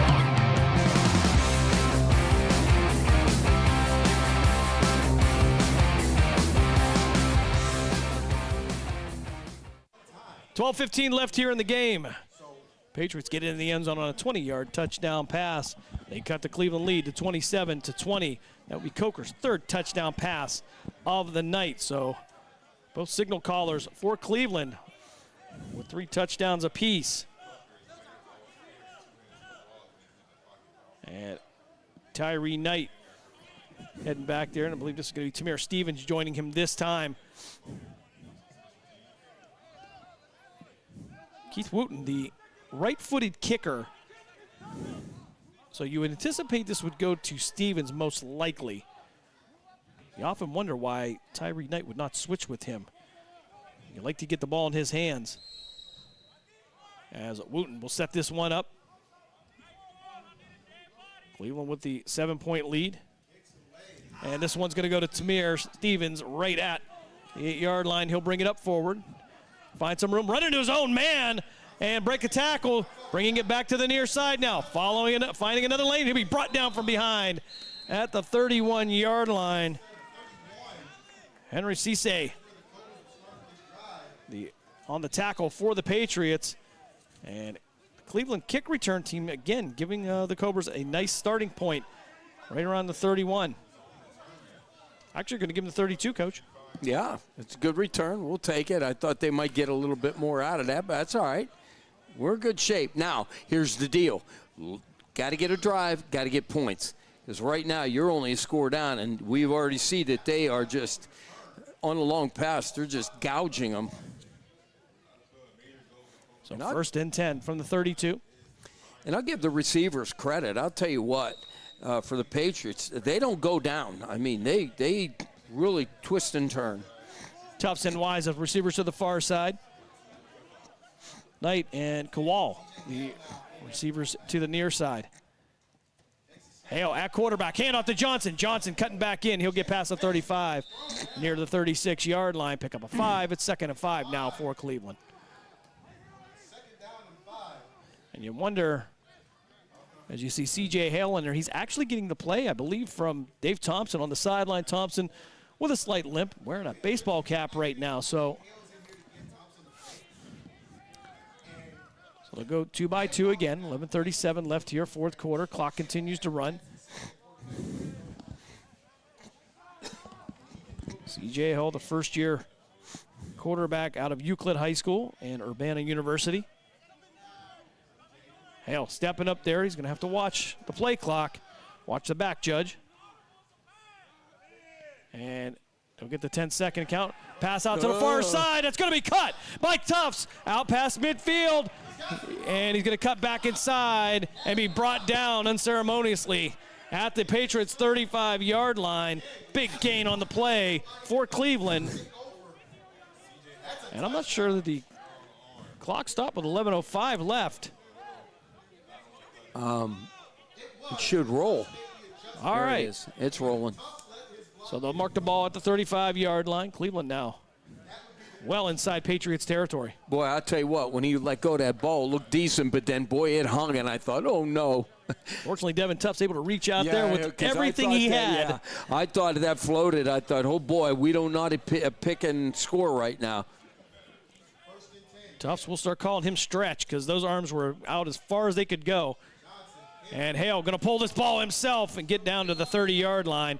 Pick up a 5, 2nd and 5 now for Cleveland. And again, just smart play here so far. Yep, just grind it out. Don't get too cocky here. Just keep grinding. You got 5 yards on running play. So just do what you got to do here. Tyree Knight checking back into the game. You got a lot of time on that clock, so take as much and eat as much as you can without a penalty, and keep an eye. Back judges hollering it out, so do things safe here. You got the ball moving. Knight and Kowal will be the receivers to the near side, twin receivers to the far side. I believe that'll be Thompson and Wise. Hale, high snap. He'll give it to Johnson. Johnson cut back to the inside. He'll break one tackle, get inside the 25, and down near the 23-yard line. Enough for a Cleveland first down. You got to just keep running the ball. Just keep running the ball, eating the clock. We're down 9:43. You got a first down. You're getting 5 yards of crack on every run. Stay within your means by running the football. When then they come up, then you pop them over the middle or off to the side on a safe pass. Right now, you just want to keep that clock running until you score. Make them go down 2 scores. And we want to make it easy for C.J. Hale, too. Struggled with getting a couple of starts, but it has shown flashes, especially against the Ohio Broncos, and a couple of touchdown passes as he'll line up to the right. Excuse me, Hale at quarterback, Johnson to his right. There we go. Twin receivers to each side. Hale planting his feet. He'll take it himself. Looking for room to the outside. Trying to work off the block of T.J. Johnson. Get inside the 10.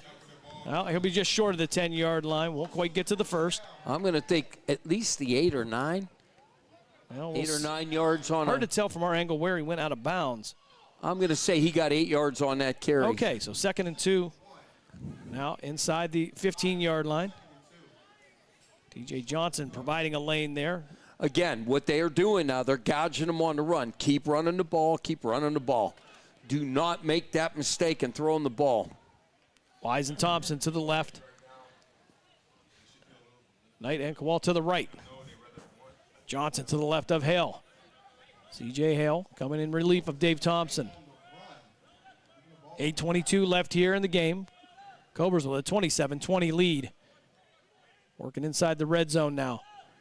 And this one off the right side. A little bit of room to run. Johnson going to spin and turn and fight his way down near the 10-yard line. And that's enough for a Cleveland first down. It's going to be 1st and goal Cobras with the clock ticking down to right about 8 minutes left here in the game. Yep, again, you've run right, march right down the field, run it, keep going, keep doing. So Cleveland in no rush here. Hey, I know a coach that would do this. Yeah. Pound the rock, baby. Yeah, that's Pound the rock. When that is a tool at your disposal, it makes coaching so much easier. Absolutely. Don't do nothing fancy. Right now, you know what I would run? I'd run like a boot. They're going to be screaming over there and run boot on it. I know two people that would be ready to come off the field, and I think their name was Ed McElroy. Oh, no. It's a long snap back here. It's going to be dropped. Hale with the ball, trying to find some room to run. He's going to go down at the 36-yard line, make it to 37. So after a bad snap, Cleveland, 1st and goal at the 36-yard line. 7:17 left here as the clock will continue to run. All right, so we have a timeout. And which side here? Patriots will take a timeout here. And again, we were talking about that run game. We think back, and I think two of the most tired guys would be Eddie McElroy, James Williams. Yeah, absolutely. Absolutely. I'll tell you what, we ran them two horses. We're just throwing names out there now, yes, Coach. and then, of course, we always ran that little bit of fullback dive with Mr. Maddox, and, you know, he was good for at least 2-3 yards on the dive. Good for 2 or 3 yards, carry 2 or 3 players. Yeah, he did. Absolutely. Yeah, I tell you what, he was tough. And then I think at one time we did put a gentleman by the name of Robert Berkey, who played for me at Cheney, put him at fullback, but he would just say, go block him, and I think he would eat the middle linebacker. Yeah, that's Robert Berkey. Looking back there is Lord. The 10-year anniversary of the OFL Championship approaches here for the Western Reserve Scourge. Of course, no longer after the 2017 season. But you know what? It was fun. It was fun winning that and watching those guys celebrate, and we had a dedicated, good team. Certainly showed there. A great night there at Arrowhead Stadium in Girard. About 900 people there. It was fun. Had to just make contact with them. We'll be headed over this year for some high school football. And C.J. Hale now in the shotgun. He'll have Gaddy to his right, twin receivers to each side. 1st and goal from the 36. You heard that right, from the 36. Hale being chased down from behind. Going to toss this one down. It's going to be picked off at the 20-yard line. He'll get out to the 30, and he is going to be gone. Actually, Kowal going to chase him down and knock him out near the 10-yard line. And the mistake that you had mentioned earlier, Coach, comes to fruition.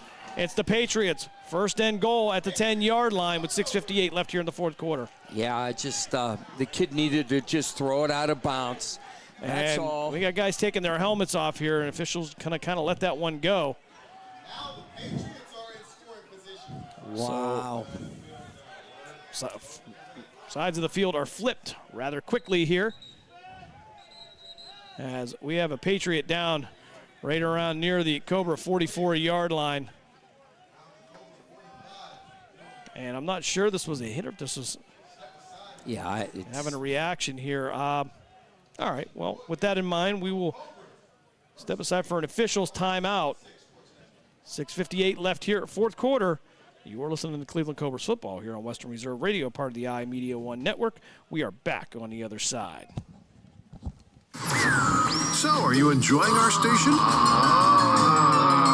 Well, now you can take us along on your mobile device wherever you go. Wow! The free Live 365 app is available for both Apple and Android devices. That sounds like fun. I'll give it a try. Just go to the Apple app or Google Play Store and download it today. You're listening to WRDB, Western Reserve Digital Broadcasting, Youngstown, Warren, Salem, and around the world.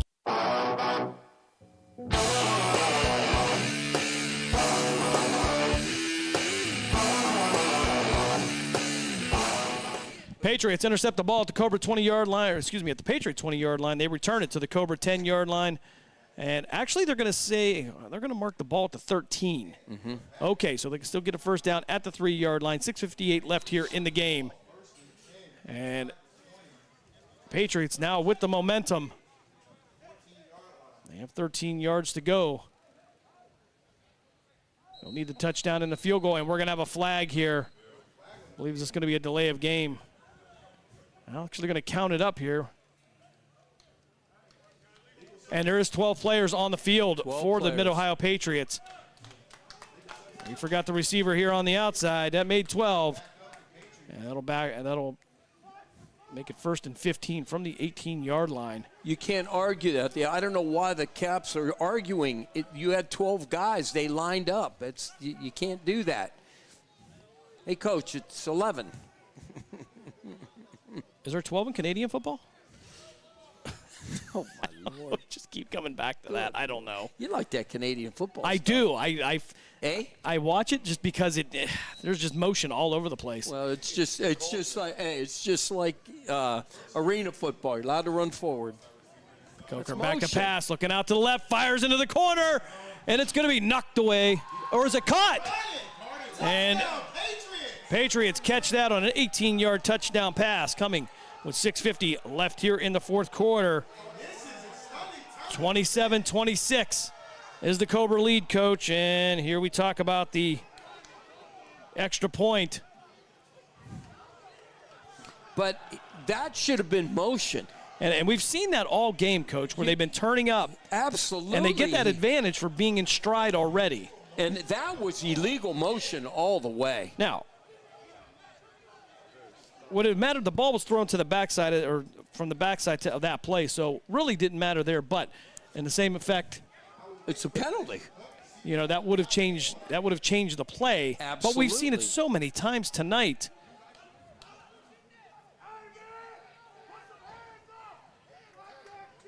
An 18-yard touchdown pass. As Wooten will come on for the extra point. Pressure being shown by Cleveland. Snap is down, kick is up. It's missed it. And it's going to go off the right upright. 27-26 is the score. Cleveland keeps the lead, but this game has become a whole lot more interesting, Coach. Now, here's what they got to be aware of. You got to tell that front, I would put an all-hands team right up front right now. You put your all-state team out there and say, you got to catch the ball.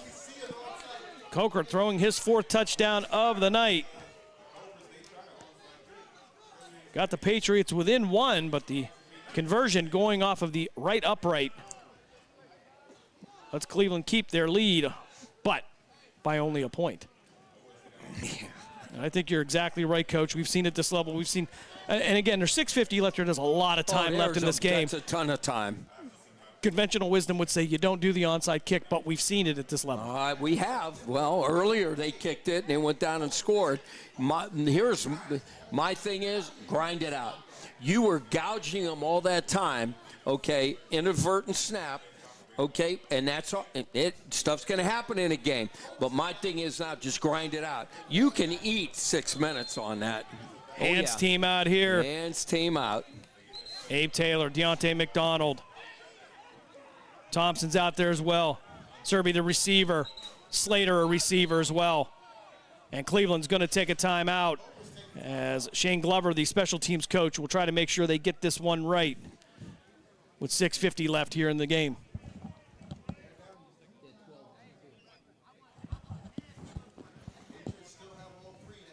So Glover going to go over this with them. 27-26 is the Cleveland lead. 12 on the team. They had 12.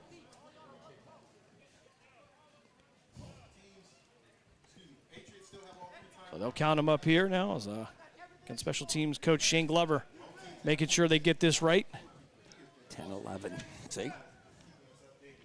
6:50 left here in the game. Matt Wise, Tyree Knight back to return.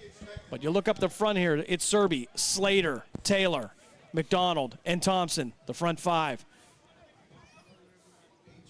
They'll move their second line up to the 40-yard line. That'll be Stevens, Gaddy. Trying to get the other numbers for you here is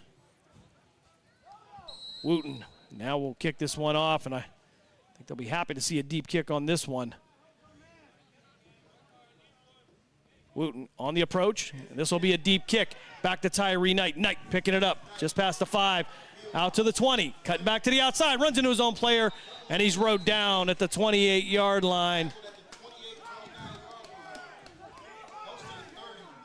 And Tyree Knight gets them out of the shadow of their own end zone, and they'll start off 1st and 10, just short of the 30. 6:44 left here in the game, and Coach, a good run game comes in very useful right now. Oh, absolutely. By the way, that was Barnes on that one, a 10. This young man, he's got some great speed, and he's got a decent-looking body where he's able to take these shots. He's all over the field, and he's made a couple good special teams plays tonight. Yeah, absolutely. That's who ran that down. I mean, he's lightning fast. Now, all we got to do is do what you did earlier. 5 yards every time. Just get it done. Run your offense. You have nothing to panic about. C.J. Hale will remain at the quarterback position. Johnson to his left. Kowal and Thompson, the receivers to the near side.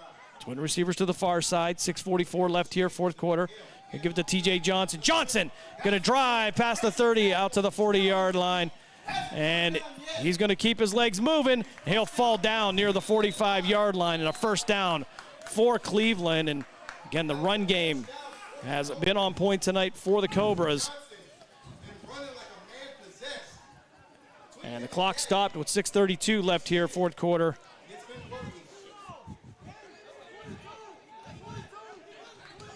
As we'll get the signal to wind the clock.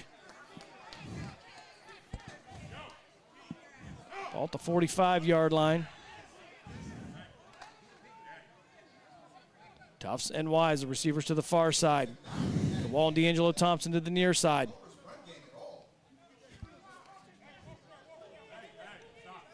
Keyshawn Robinson and that running back to the right. C.J. Hale. I'll give this one to Robinson. Robinson working to the inside. Good footwork out to the 40. His helmet's going to come off, and we're going to get a whistle. And they will give him the 37-yard line, I believe.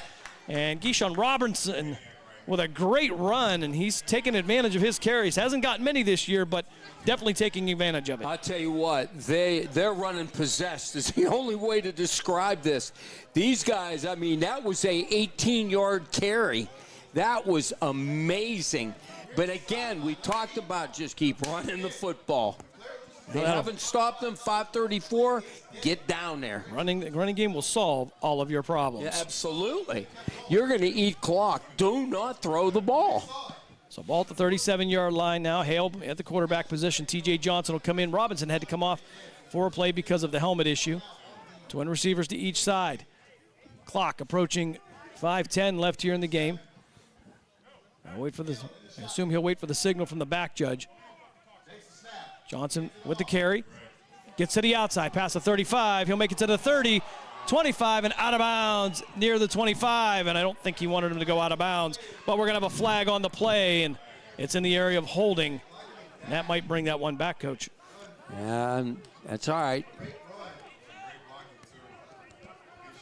Didn't see who the guilty party was. I was watching Johnson run down the field, but it had to be somebody on the edge. That's all I could think of. I didn't see it because I was like you, Jim. I was trying to catch it down here. And I'm going to assume that Lamoris Dillard is the one being accused of doing the dastardly deed. Okay. As he waves it off, saying, I don't think so. Because Lamoris Dillard would never do anything like that. No, none of those guys would do that. So they'll mark the ball back at the Cobra 46, maybe 47, depending on where he's going to lean to the left or the right. Yeah. Left foot, right foot, lean left, lean right. It's whatever. We're running the clock. Under 5 minutes to play here. Cleveland with a 27-26 lead over the Mid-Ohio Patriots. Sun down here. Temperature's cooling a little bit. C.J. Hale at the quarterback position. Robinson back at the running back position to his left.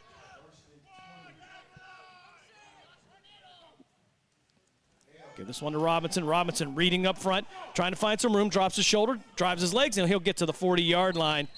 And we'll get a whistle, and he'll be about 3 yards short of the original line of scrimmage. Oh, and we got a flag coming in. And we might have a little bit of business under the pile. What do we got? And it's going to be an unsportsmanlike. But the question is, who is it against? We see the preliminary indication, but we haven't gotten who it would be against. Don't know. As the line judge and the umpire will discuss this. Boy. And Cobras are going to be set back. 15. 4:20 left here in the game. Clock is stopped. Cleveland with a 27-26 lead. And coach, there's some things that make you feel kind of uneasy. Well, again, no reason for that. You have got to keep a cool head. Now you've put it on the opposite side of the 50. You're driving down the field. You got to settle down. Just do your job. So they're going to mark the ball at the Cobra 46-yard line. They will have to get to the Patriot 28-yard line for a first down. And it's second down, too. Tufts and Wise, receivers to the far side. D'Angelo Thompson will be in the slot to our near side. Kowal, the outside receiver. Robinson in the running back position. Hale in the shotgun. Hale with one interception tonight. Dave Thompson actually coming out on the field trying to make some adjustment there, getting some help from the Cobra veteran quarterback. Hale, back to pass, quick pass out to the far side. Devin Tufts going to be caught, and he's going to fall down at the 42-yard line. So a loss of 4. It's going to be third down now for Cleveland. I get a timeout by the Patriots. So Mid-Ohio will take a timeout. 3:33 left here. Fourth quarter. We'll step aside for a timeout as well. You are listening to PAFL Football here on Western Reserve Radio, part of the iMedia One network. We're back right after this. During the fall and winter, grilling season never ends, and Gessler Propane is your local supplier. Then make sure you get your hard-earned money's worth. Why go to gas exchanges to pay higher prices for tanks not filled to capacity? Gessler Propane makes sure you're prepared for year-round grilling with 100% filled tanks at a reasonable cost. See Bob Monday through Friday, 10 to 4, and Saturday, 9 to 3 at Gessler Propane, 702 Youngstown Poland Road, Struthers, or call 330-755-9119. Gessler Propane. They got gas. The stations that always keep you in the zone. I love it. It's awesome. Western Reserve Radio, Western Reserve Radio 2, and City View Sportscast, Youngstown, Ohio.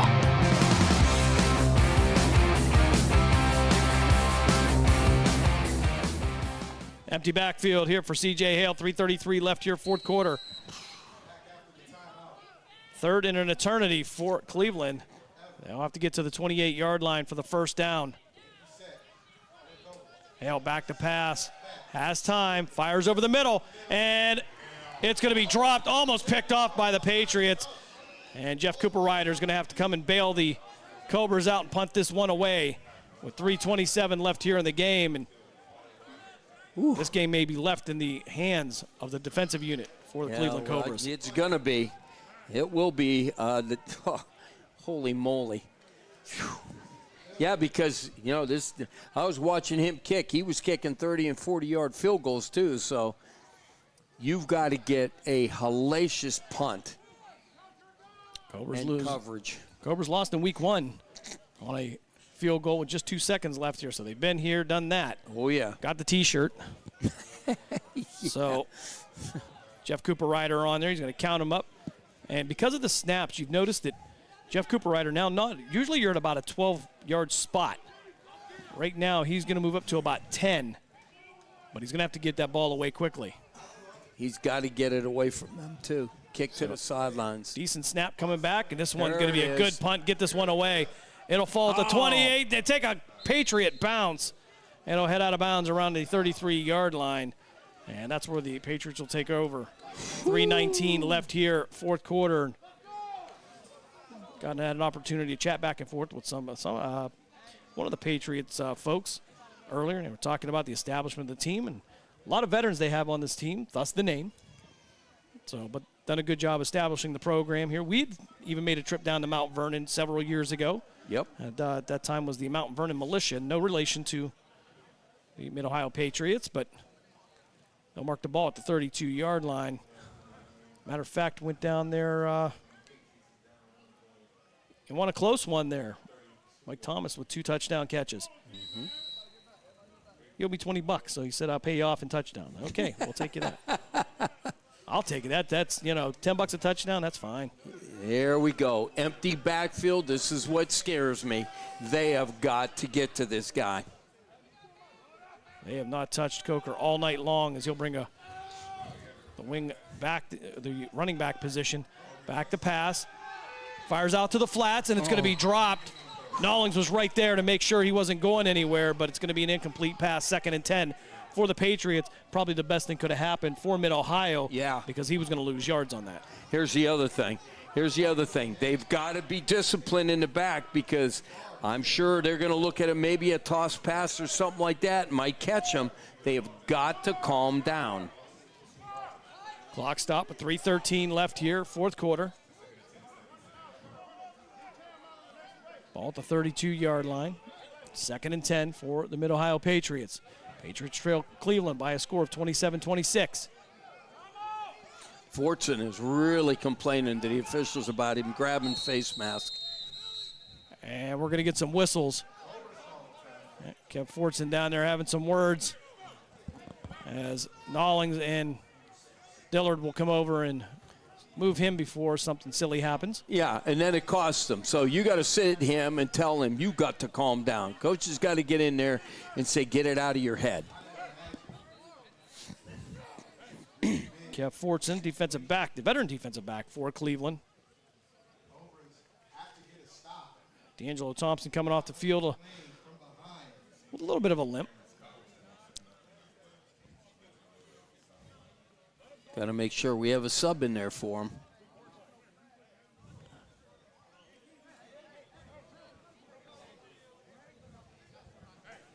.313 again left here in the game. 2nd and 10 for the Patriots coming out of the timeout. Cleveland trying to find their first win of the season. Coaches are out there talking to Forsum, saying, think about your team. I'm sure that's what he's saying. This ain't about you. It's about a team. Do your job. Zip it and go get it done.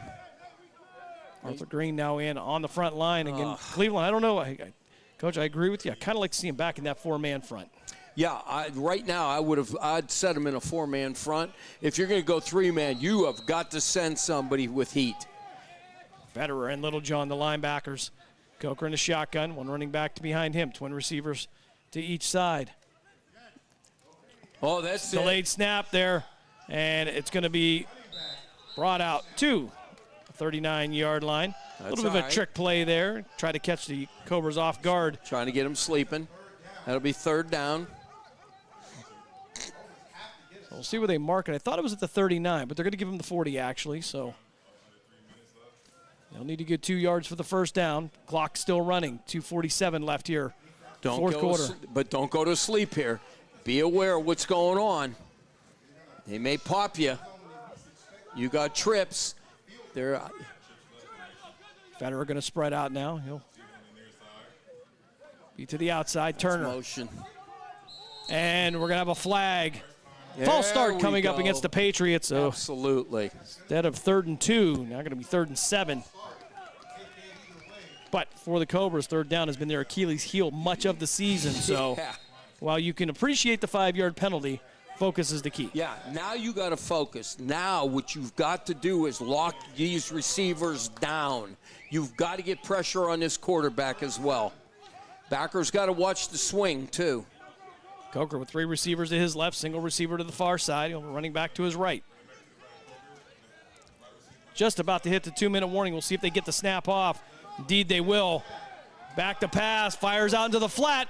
That's going to be caught and brought down at the 39-yard line. That'll bring up 4th down, and Coach, with less than 2 minutes to play, will head to the 2-minute warning. But Patriots, this is 4-down territory for them. Oh, absolutely right now. And all right, 2-minute warning here in Lakewood. We'll step aside for a break. You are listening to PAFL Football here on Western Reserve Radio, part of the iMedia One Network. Located in Applewood Estates in Boardman Township, the Applewood Swim and Tennis Club offers a pleasant family environment.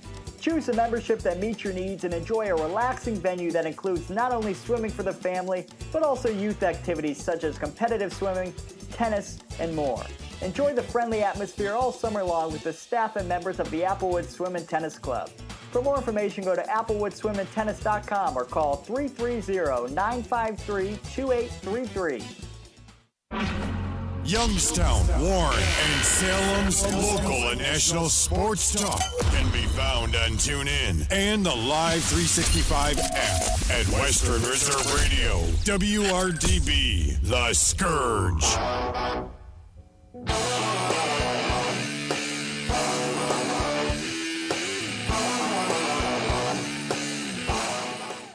Fourth down now for the Patriots. Only just less than a yard for the first down. Twin receivers to the far side, single receiver to the near side. They're going to go tight, right under the center. And it's going to be offsides. They have the right guard for the Patriots moved. Although the flag he threw to the Cobra side. No way. No way. Guard moved. Guard moved. The right guard appeared to be. He moved. The one that initiated the movement, but the officials are going to meet at midfield. They'll try to discuss this. Clock never started. Still 1:56 left here in the game. And somebody's yelling for instant replay down there. I got bad news. That ain't coming. All right, so they're going to say encroachment against Cleveland. That's going to give the Patriots a first down. So with 1:56 left here in the game, the Patriots drive will continue either way. And that's a whole lot of time, Jim, for this guys. So they'll mark the ball at the 45-yard line. Patriots 1st and 10 from their own 45. 1:56 left here, fourth quarter. Cobras with a 27-26 lead.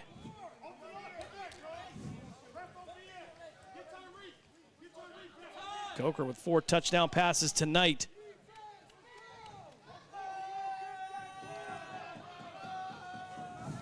Fortson now going to be one-on-one with Armand Mackey to the outside here. Coker back to pass. Fires over the middle. And a one-handed catch. Lord. Amazing catch at the 38-yard line. And the Patriots get into Cobra territory with 1:47 left. The clock stopped. And I thought that ball was going to hit the turf, but wow, Coach, what an amazing catch. They'll mark the ball at the 33-yard line. Okay, they got to run the clock. So 1:36 left here. Coker now back in the shotgun. They'll go 2 by 2 again. Clock will start to run. Under a minute and a half to play. Set a man in motion from right to left. Coker under pressure. Picorni in his face. He'll throw it to the sideline. Caught by Malik Gaddy. On the sideline. Smart play by the Patriots signal caller. And the clock will stop with 1:18 left in the game. I don't know how good their kicker is, but he was kicking some deep ones, so. So a field goal from here would be 51 yards. That would be impressive at any level. No, I understand that. I'm thinking they probably should have to get to about the 15 or 20. I'm going to assume. So at the 20, it'd be a 37-yard field goal. Sounds very reasonable. And Coker now back in the pistol formation. Full back to his right, tail back behind him. Twin receivers to the near side. They'll hand it off up the middle. Get the ball out to the 30-yard line. Clock will continue to run at 1:12 right now. Patriots will go right back to the line. Yeah, I think they got one timeout left. Third down, they'll mark it at the 29. Don't jump. Don't jump. Be smart. So 3 receivers now to the right of Coker. Patriots moving right to left on your devices. Single receiver to the near side, one-on-one with Fortson. Coker under pressure. Turner gets to him, and he's going to throw the pass out of bounds. And for the first time tonight, I think there was some legitimate pressure being put on Coker. That was Laquan Turner coming off the edge. Yeah, that was good defense. Very good defense. I like that call. 43 seconds left on the clock. 4th down now. Don't jump and be aware where the stick is.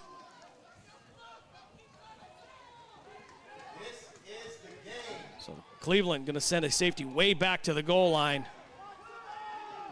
That'll be Tamir Stevens. Oh, actually going to go for a field goal here, Coach. Watch the fake. A 47-yard field goal attempt here. 43 seconds left as Wooten will come in. Watch the fake. Keith Wooten. Oh! What? And we'll get a timeout. Ball to 29, excuse me. It will be a 36-yard field goal. Excuse me, am I getting the right math rate? 29 and 17. 46-yard field. Okay, wow, we're getting close there. Ball's at the 20. That's going to be a long field goal. Yeah, it's going to be a long one. But the thing is, don't jump and watch your fake. They have got to watch the fake. So 46-yard field goal attempt for Wooten. And he's got the leg for it. I'm going to back the guys up about 2 yards off that ball. Yeah, Tamir Stevens back in the end zone. As don't jump. Crowd starts to get into it a little bit here in Lakewood. 43 seconds left. Keith Wooten on for the field goal. 46-yard field goal attempt. Wooten planted, waiting for the snap. Snap is back, fumbled the hole, and he's going to be brought down to the backfield. Turnover on downs. Cleveland takes over. 39 seconds left in the game. And all they're going to have to do now, Coach, is kneel it out. That's it. Cleveland on their way to their first win here in 2025 in PAFL play. Wow, that was just amazing. That's a great job. Great job. And we talk about the snaps and hold and the mechanics of these special teams, and it's been a rough go for everybody. Well, yeah, I tell you what, all the teams, and not only that, in this game, there's just been kickers have missed, the snaps are bad, but that was a good snap. So the officials are congregating here at midfield. I don't know. It was 4th down. So either way, it would be either turnover on downs, Absolutely. no matter what. Unless they're going to say that there was some penalty that we don't see a flag for. There was no flag. So, again, the Patriots coach is all the way out on the field, and I don't get this. This is becoming a little unbearable here. But this seems like every game we come to, there's coaches on the field. Now, Jamar Fleming from the Cleveland side is going to come out and see what the discussion is about. Which he has all the right to do. Adam Rogerson also coming out. He's coming out to the hash marks to talk to the back judge. That was 4th down, unless it was a mistake on the field and it was only 3rd down. We'll get a whistle here. Coach Glover will throw that ball in here. We will roll the clock. That's it, baby. And with 38 seconds left, Cleveland may not have to even line up for a play. No. And that will be it. Cleveland gets in the win column in PAFL action. They get the 27-26 win over the Mid-Ohio Patriots, and a great game by both teams. But seen a lot of mistakes here, Coach, there that made the game maybe a little harder for Cleveland than what it should have been. 100% there was. They're just mistakes. That last drive, there should have been no reason for that. Again, inadvertent snap should have never happened. Again, they come out of it with a win. They needed a win. And I'll tell you what, outstanding football game that we saw. Great game. Yep, pretty exciting here in Lakewood. We will step aside for a timeout. When we come back, we'll get you a scoring recap, and we will wrap it up here from Lakewood. You are listening to Cleveland Cobras football here on Western Reserve Radio, a part of the iMedia One network. We are back right after this. Are you tired of switching apps just to catch your favorite shows and live events? Say hello to the iMedia One Network app, your one-stop destination for streaming and everything that matters. From national sports to exclusive local content, Western Reserve Radio, Western Reserve Radio 2, and City View Sportscast are now all in one place, anytime, anywhere. Download the free iMedia One Network app on iOS and Android and unlock the future of sports audio in the palm of your hand. The iMedia One Network, your sports app in the Valley. During the fall and winter, grilling season never ends, and Gessler Propane is your local supplier that makes sure you get your hard-earned money's worth. Why go to gas exchanges to pay higher prices for tanks not filled to capacity? Gessler Propane makes sure you're prepared for year-round grilling with 100% filled tanks at a reasonable cost. See Bob Monday through Friday, 10 to 4, and Saturday, 9 to 3 at Gessler Propane, 702 Youngstown Poland Road, Struthers, or call 330-755-9119. Gessler Propane. They got gas. Youngstown, Warren, and Salem's local and national sports talk can be found on TuneIn and the Live 365 app at Western Reserve Radio. WRDB, The Scourge.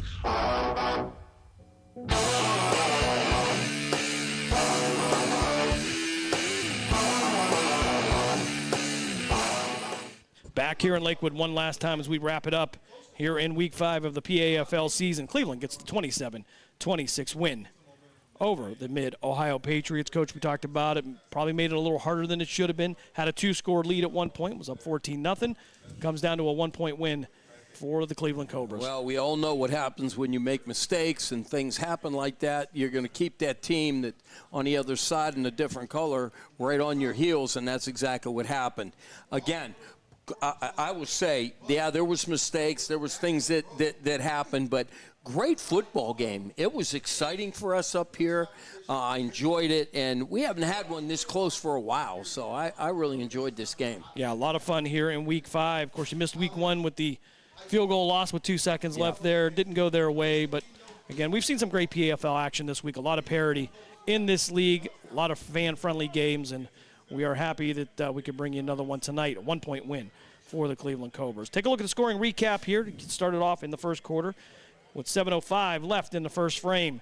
It would be Dave Slap Thompson finding Devin Tufts on a 38-yard touchdown pass to give Cleveland the 7-0 lead. In the second quarter with 7:02 left, it would be TJ Johnson getting into the end zone on a 3-yard touchdown run. They would not convert on the extra point. It would be a 13-0 lead. They did convert on that one to be 14-0 lead for the Cleveland Cobras. And for the Mid-Ohio Patriots, they would get into the end zone in the second quarter. It would come at the 4:10 mark on a 55-yard touchdown pass. It would cut the lead to 14-7. The Cleveland Cobras, with a minute 24, would get into the end zone again on a pass from Dave Thompson to Matt Wise. Wise gets into the end zone to make it a 20-14 lead. 20-7 lead. They did not convert on that one. I know that for sure.